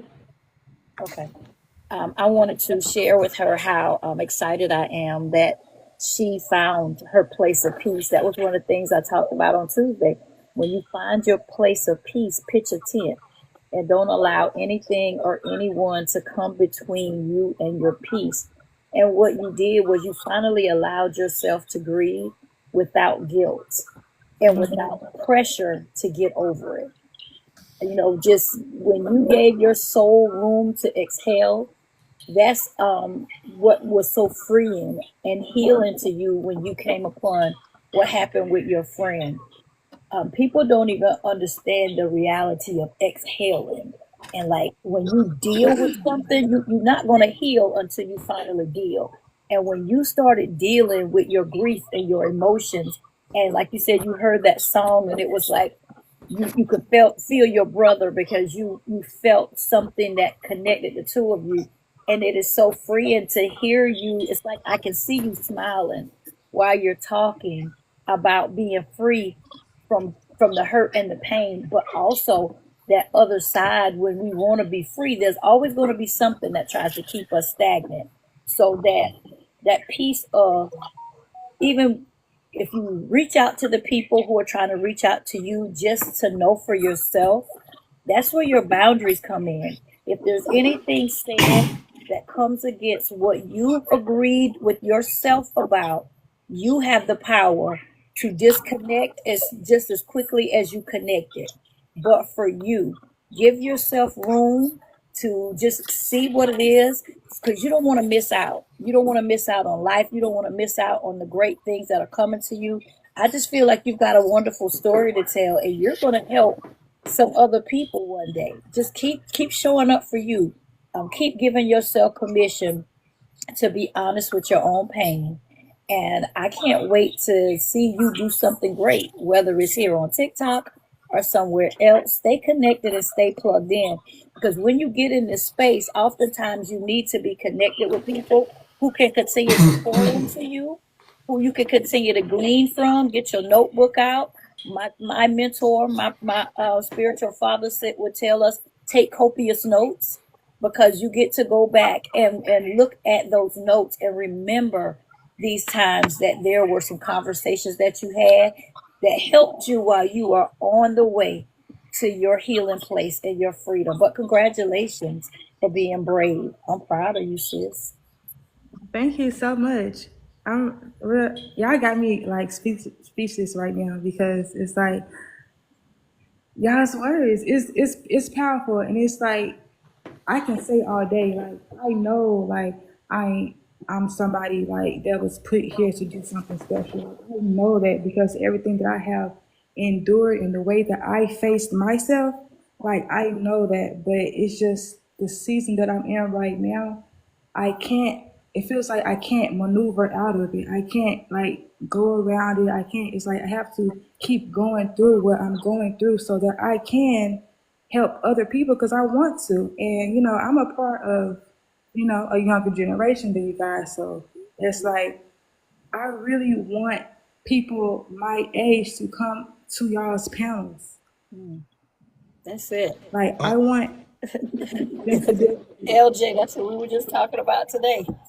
understand this, and I hear you, and you. Everyone can hear it in you. You're full of love, but in order for you to be able to help someone else, your testimony and your walk is going to be a help in itself.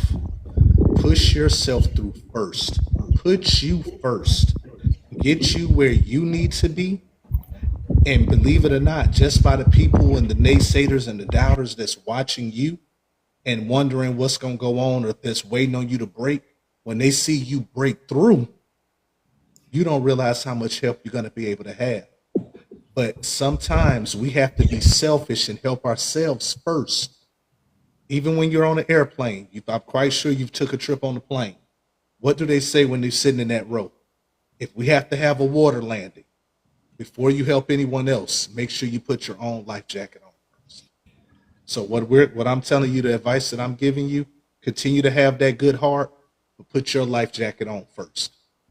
And once you're secure and your life jacket is on, then you can proceed to help others secure theirs, because you do have a work on you and you will be able to do it. So just take your time, keep pushing, and just don't give up. That got me in seats. It's okay. Well, thank you for coming up, and make sure you join us again very, very soon. We'll be around somewhere. We'll have another one coming up. But if not, Monday night with DJ, we will be there. So come on through. Okay, I'm definitely gonna come through. I'm gonna try to get more comfortable coming up in the panels. Yes. Hey, come on up, ask them questions, share the live. We'll definitely appreciate you. Thank you. All right, thank God. I'm gonna follow everybody in this panel that I'm not following. All right. Thank you. Thank you. We have somebody that came in the box. I don't know who the person is. They're on the bottom left. I don't know who let them up here. I don't know them, so I can't really vouch for them. But I guess they want to come off the mic, unmute and say something. Good evening, everyone. I am she. I'm Walt's wife. What? You're up in the box? I know I'm more behind the scene than anything, so I support from behind the scenes. But I did want to come up and share my story, and maybe it'll give insight to somebody else that went through grief or who's going through grief. I lost my only child in 2014, 5 days before my birthday. And I was in New Jersey finishing up my research for school. And 6 weeks after she passed away, I'm gonna back up. So when I lost my daughter, I was in New Jersey. I didn't have no family member there. I had I've got a best friend, Reggie. He lives there. And I had my niece and my nephew. And I didn't have the family support that I wanted or that I needed at the time. So basically, when you're having to plan a funeral, ship my daughter's body from New Jersey back home to our home state, Alabama. So when when you're going through all these emotions, I really didn't get the time to grieve the loss of my daughter. It wasn't until maybe the later part of 2017, maybe like between August and December, by the time I moved back from New Jersey back home to Georgia. It took me over 3 years before I was able to really sit down and really process everything.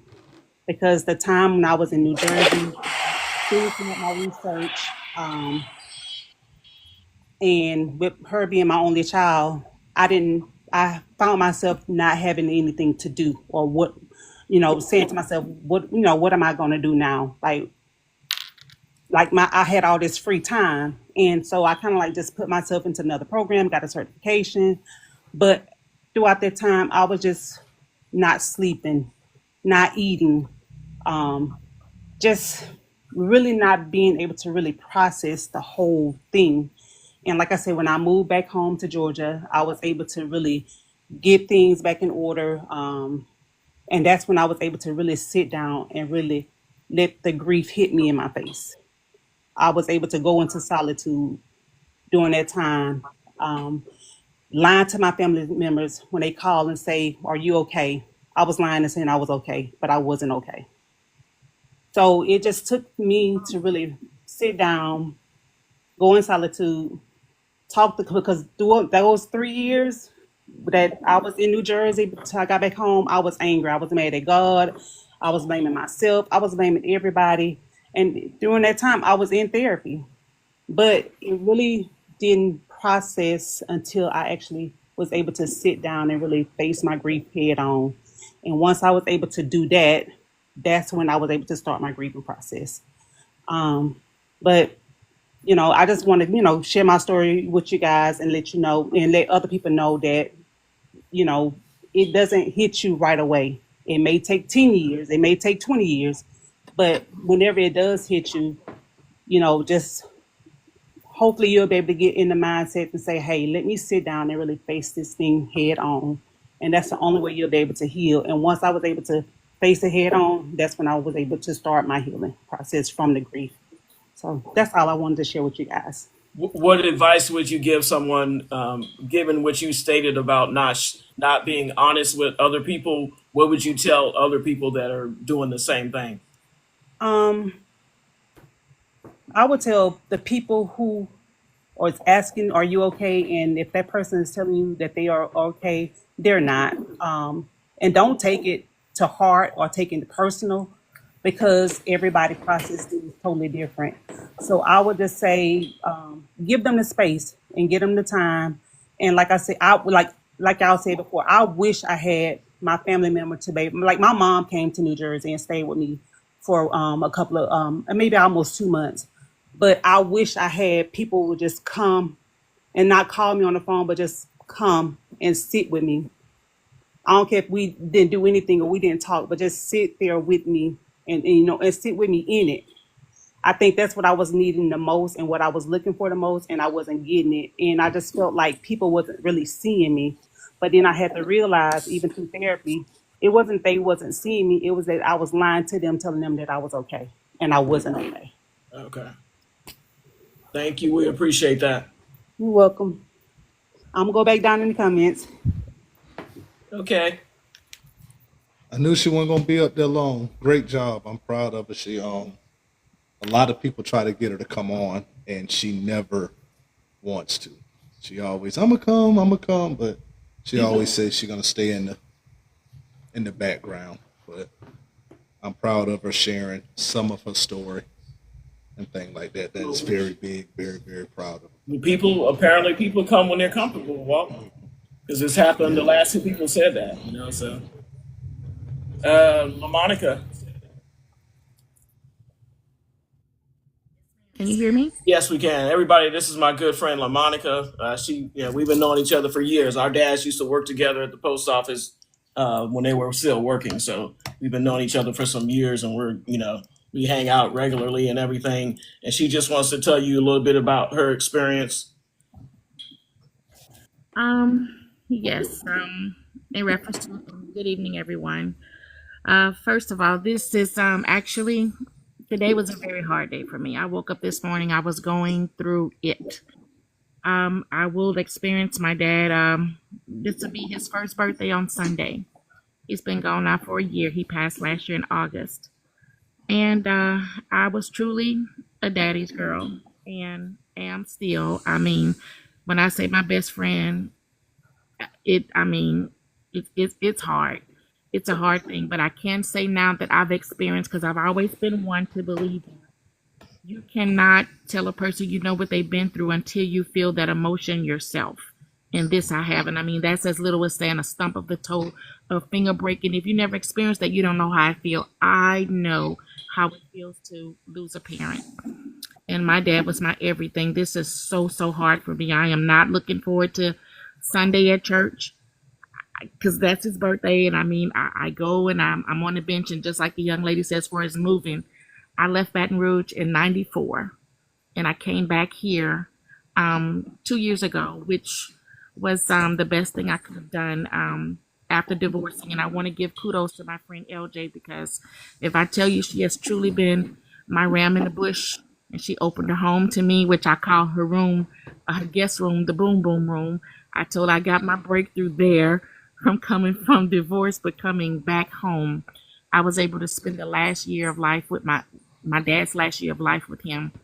But it's the missing part for me. I'm glad that through his journey from the hospital to hospice, that I made the videos, the memories, and I asked him to please leave me a voice message on my telephone. And I finally got to the point where I can listen to it and just to hear his voice. And it's just the little things, and just like you guys were speaking earlier in reference to grandparents, I mean, from our era, I'm sure you guys are, some of you are, I'm 57, so you're back in the 60s babies and everything.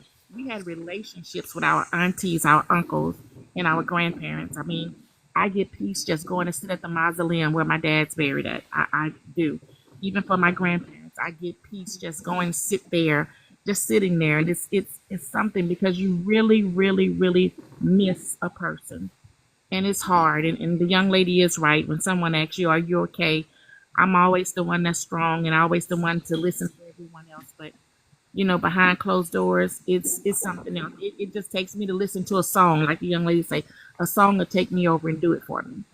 And it's okay to cry. I know I'm a weeping willow.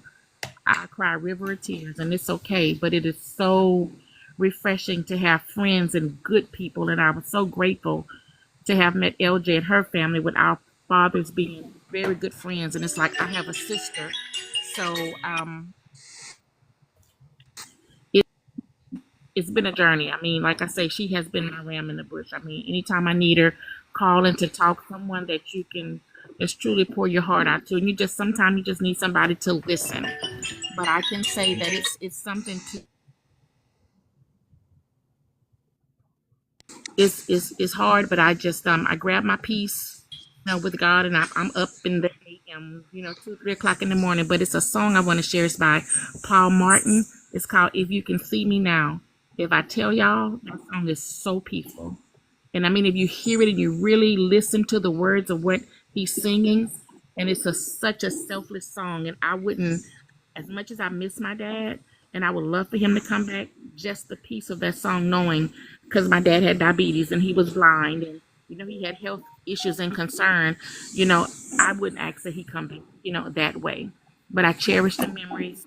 Lord knows I cherish the memories, and I miss my father, but I'm going to do something in his honor, because I have not joined the family church that I was born into as a little kid.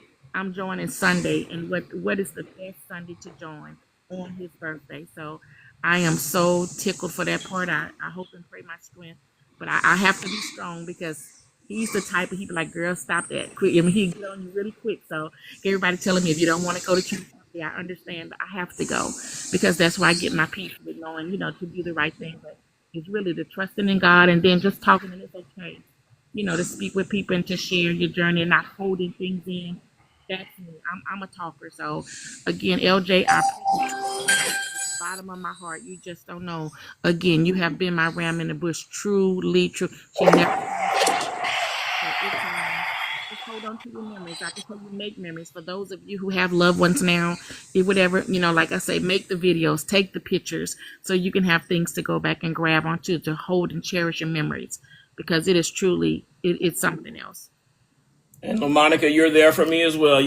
I've cried on the phone with you about stuff I'm going through. So it's both, so it ain't a one-way street. It's going both ways. So I appreciate you. Love you. Our brother and sisters keepers. We have to be there for each other. So yeah. Oh yeah. Love you. Thanks for coming up. Yeah, thank you. Love you too. Monica, we love you for taking care of LJ, but she definitely take care of all us. Thank you. That's right. And that girl, she can cook too, y'all. She didn't talk about that part, but she has a catering business as well. LJ, She has a catering business as well. LJ, is she close to where we at? Not anymore, but when she comes in town, she came for the TikTok takeover. So next time she comes in town, I'll make sure You call your Let us brother. all know. Okay. I want to eat. It ain't gonna be like Dr. Cooper. Yeah, you gonna eat? You eat now, Dr. Yeah, I want to eat. But we're going to go through. I want to thank everyone for coming out tonight. We're going to have the panelists, and thank everybody for gifting, tapping, and sharing. We're going to have the panelists go through and do some closing words and let us know how we can support them on their panel or anything else that they have going on. Leo. LJ, thank you for having me. I appreciate it. Thank you for coming. I actually, I was trying to tap some hearts earlier, and it hit the request, and so Oh! I was coming in to support. But hey, you know what? Like I said, I'm Leo Richards. I don't proclaim to be a life coach. Don't proclaim to be anything except God's son. What God leads me to speak on is balance, life balance, spiritual, mental, lifestyle in that order. I do have Coffee with Leo coming up in the mornings, and that will focus on prayer, affirmations, and getting your day started with the right mindset. Me and my brother Walt will have an announcement for you guys soon with something we're working on. But more than anything, the thing that I would want to leave with you all is be gentle with yourself. I think that is so underrated. Be gentle with yourself, enjoy the peace, and don't allow anyone else's expectations, ideas, thoughts of what grieving looks like, what peace looks like, to take over you. You know, and so that's what I would leave you with, is to be gentle with yourself, be patient with yourself. And I think many people have said it already. Grief doesn't have a timeline. Delayed grief, immediate grief, return grief. Don't expect it to happen within a certain year, aspect, time. And I will land right here. If God sends an individual into your life to assist you through the season of grief, be mindful not to reject your help. Don't be like the man on the boat drowning and whatnot, asking God, why didn't you come and save me? Don't reject the help that God is sending you. Yes, be mindful and don't allow it to trauma dump, but be present, be gentle, and be mindful not to reject the blessing God is sending you. Rev. Hi, thanks for you having me. I really enjoyed today's panel. Thank you for coming. I appreciate it. I appreciate you. I'm an advocate for the disabled, for victims of trafficking and domestic violence, and I assist consumers who had their rights violated in their claims, arbitrations, and things like that, and objections to solve their matters. I would say the most powerful thing I've heard is be open. One of the key words I would say, as someone walking in the middle of grief, I haven't even buried my baby brother yet, is surrender. And that's difficult. That's a challenge for those of us that are the strong ones in the room. But if it's one sticky note you would put on your mirror, it would be surrender. Because that's the most challenging for those of us that are the strongest people in the room and are the go-to people. But also be open to the new love and support. You may be grieving deeply and unable to see it, but don't underestimate the power of new connections in your life, and that they may be strong enough to handle what you're going through. Many of us cling to new and the familiar, who we know, who knows us, but there are angels in disguise that show up as new connections and friendships. I would definitely be open to that because it'll be a blessing that you'll never regret. Thank you. Dr. Cooper. I'm just blessed to have been a part of this panel. I'm always open to meeting new people, making new connections, because we never know where these internet highways are going to cause us to end up. If I could say anything about the grieving process, protecting your peace and protecting your space. Don't let anyone rush your process. Healing is sacred work. Healing is sacred work. It's personal and it's yours. However it looks, don't allow anyone to try to dictate when you're doing that inner work and that inner healing. Treat it like it's a divine appointment, and don't stop until you reach it. Always remember this: healing isn't a destination, but it's a daily choice. Every day, if you might go to sleep tonight and you feel okay, tomorrow morning you might wake up in a crying fit, and it's okay. It's a process. No one gets to dictate how you are supposed to feel. Feel all the feels. Thank you, Dr. Cooper. G. Devon. I would just say that sometimes life creates conditions that create conversation with the Creator. So, in your moments of grief, just know that grief doesn't just break hearts, but it reshapes relationships. But it is God who can help us through whatever we're going through. Just know that grief doesn't always wear one face, it has many. And it can show up in silence and sometimes in tears, but we have to always be self-aware of where we are and what we need, that we can allow others to be here for us.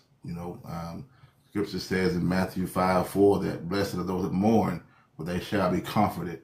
So we have to know that even in our moments of grief, that being comforted is possible, but we have to put ourselves in a position to be reached.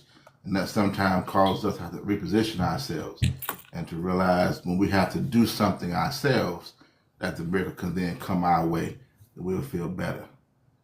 Thank you guys for having me up. And if ever you guys are free, Fridays at 6 p.m. Eastern Standard Time, I have a podcast that airs on Envision Radio every Friday at 6 p.m. Eastern Time. You said on what kind of radio? Envision Radio. It's the internet radio station. Okay. I pre-record podcasts and then they play them every Friday at 6. Oh, okay. Okay. Thank you. Dr. Cooper. Oh, I'm sorry. Just finished. Go again. You're fine. You're fine. Thank you guys so much for inviting me to your space. My last words is weeping may endure for a night, but joy comes in the morning. And I know that a lot of us think of the morning as time, but also the morning is our tears. So sometimes you have to cry it out, understanding that there is no time or process for you to grieve. You take as long as you want, and you do it the way that you want. Don't let anybody rush that process for you. And learn how to value and appreciate the people that are in your life. I know that we're in a throwaway culture where people are going child free and all of these type of words, and leaving people where they're not no longer interacting with family members. But understand that people are not disposable, and you need to be pouring into people just as much as you expect people to pour into you. We are not limited by the processes that we endure every day. That is what brings us closer together as a community, as a collective of people. I also wanted to provide you guys with a resource. Hospice does provide free grief counseling to both patients and families and of the wider community. Those that are not in hospice care, they also provide a free counseling service to teens as well as other family members. It's usually about 13 months of the patients after the patient's death that they will provide these grief counseling services to you. So if you are a person that is experiencing grief and you're looking for a low income way to receive that counseling, I do suggest hospice care as an effective tool to use. Thank you. Well, Well, well, well. I just like to say thank you to each and every one that came in. Thank you to everyone in the panel. In the chat for all the tapping, for the sharing, for the just engaging in the live. It really, really, really does mean a lot when we see people come in and actually engage. When you're doing something that you have a lot of passion behind, to see someone really get on board or to see someone where it helps is good. Even if we didn't see it, we would still do it. But when we do get to see it, it does hit differently. This has been a Go Deep and the Hustle Way production. Y'all keep your eyes open. Next month, we have something coming. We will be doing another grief panel, of course, but I know y'all probably saying, when they gonna do something other than grief? Next month, we're gonna have a relationship panel. The topic of the question at hand now, and it will probably have some more added to it. Women, are y'all doing 50-50 with these men nowadays? Is that a yes? Is that a no? So we're putting together something. Hey, yeah, G Devon, we Go Deep in Hustle Way Entertainment. We finna do this thing. So Okay. we're putting it together now. We want y'all to come out and support it. And we're looking for some please come out. We're looking for some people to really engage in that topic because we want to know. We hear it all the time. We hear it on both ends. Yes, I will. No, I won't. So we're bringing it to the table. We want to see what they have to say about it. We're gonna throw our hat in the ring and see how that go. You definitely will not want to miss it. It's going to be an amazing event, but we also will have the grief event as well. But sis, LJ, I love you. Thank you. Love you You too. teach me so much, sis. Like I say, Monica that just came up here, that history that they have is amazing. You could tell it and you could hear it. But the funny thing is this, I feel like I could speak about her the same exact way. Ever since we connected and decided to step away from just TikTok and actually talk and build and try to have something together, she has been a phone call away. It doesn't matter if I text 6 in the morning. It doesn't matter if it's late at night. When she see it, she's responding, she's calling, whatever. If I say, hey, sis, I want this, or I'm thinking about this, when I look at my phone again, hey, this, and you can do it this way. But not only does she give it to me, she teaches me how to do it. Hey, if you go in and do this, the big sister that you always wanted. So thank you so much, LJ. You really touched my soul. We appreciate you. I love you. And if there's ever anything I can do for you, don't hesitate. It's done. She say we see you. She told me tell her we see you. So we see you. Miss Cool, thank you for eating tonight because I'm glad because I've been worried about my sister eating because she wasn't hungry no more. But I'm glad she eating. And that's that. Good, and I cooked good and I ate good tonight. Well, ship something to us. I don't know what it might be, but I'm gonna come and visit and I'll cook when I Thank you. There you go. That's even better. So the main thing I want to close with is, of course, thanking everybody again for participating in the live and the gifting and the tapping and the sharing. But when it comes to the grief, just be honest. Like if you tell the person that you're okay and then they don't do anything, you can't get upset about them not doing anything because you told them that you're okay. Just be transparent and honest about it. There's nothing, no shame in grief. Just just let everybody know how you feel. And if they're there for you, if they're not there for you, then you know you begin to know who you can, lean on and who you can't lean on. But just be open and honest, And that's pretty much and then those who are not grieving but their friends are, be there for them. Just don't forget about them and don't call them. Whatever your normal patterns are, they should stay the same or increase. They shouldn't decrease because you're afraid to say something to somebody or whatever. Take them out to lunch. I have a couple of friends that had some losses recently, like in the last couple of months. One lost her mom and the other one, like in the last couple of weeks, lost her sister. And we're going to get together in August because they can't do it this week. One of them can't do it this weekend. We're going to go to brunch. We're going to hang out and, just talk and chop it up, So just be there for your friends. And Miss Tina put up a really good video earlier today, and it was talking about somebody whose best friend lost their spouse. And since the funeral, you haven't called them. It's been like a week or over a week, and you haven't called the person. So just think about these things. When you do something think about how you want somebody to be there for you. Like if you lose your person, whoever that is, you want to make sure that you know that you just like you want somebody to be there for you. You should be there for them. So thanks again for coming out every night tonight, everyone, and we'll see you next time. We'll be advertising and let you know when next month the next event will be.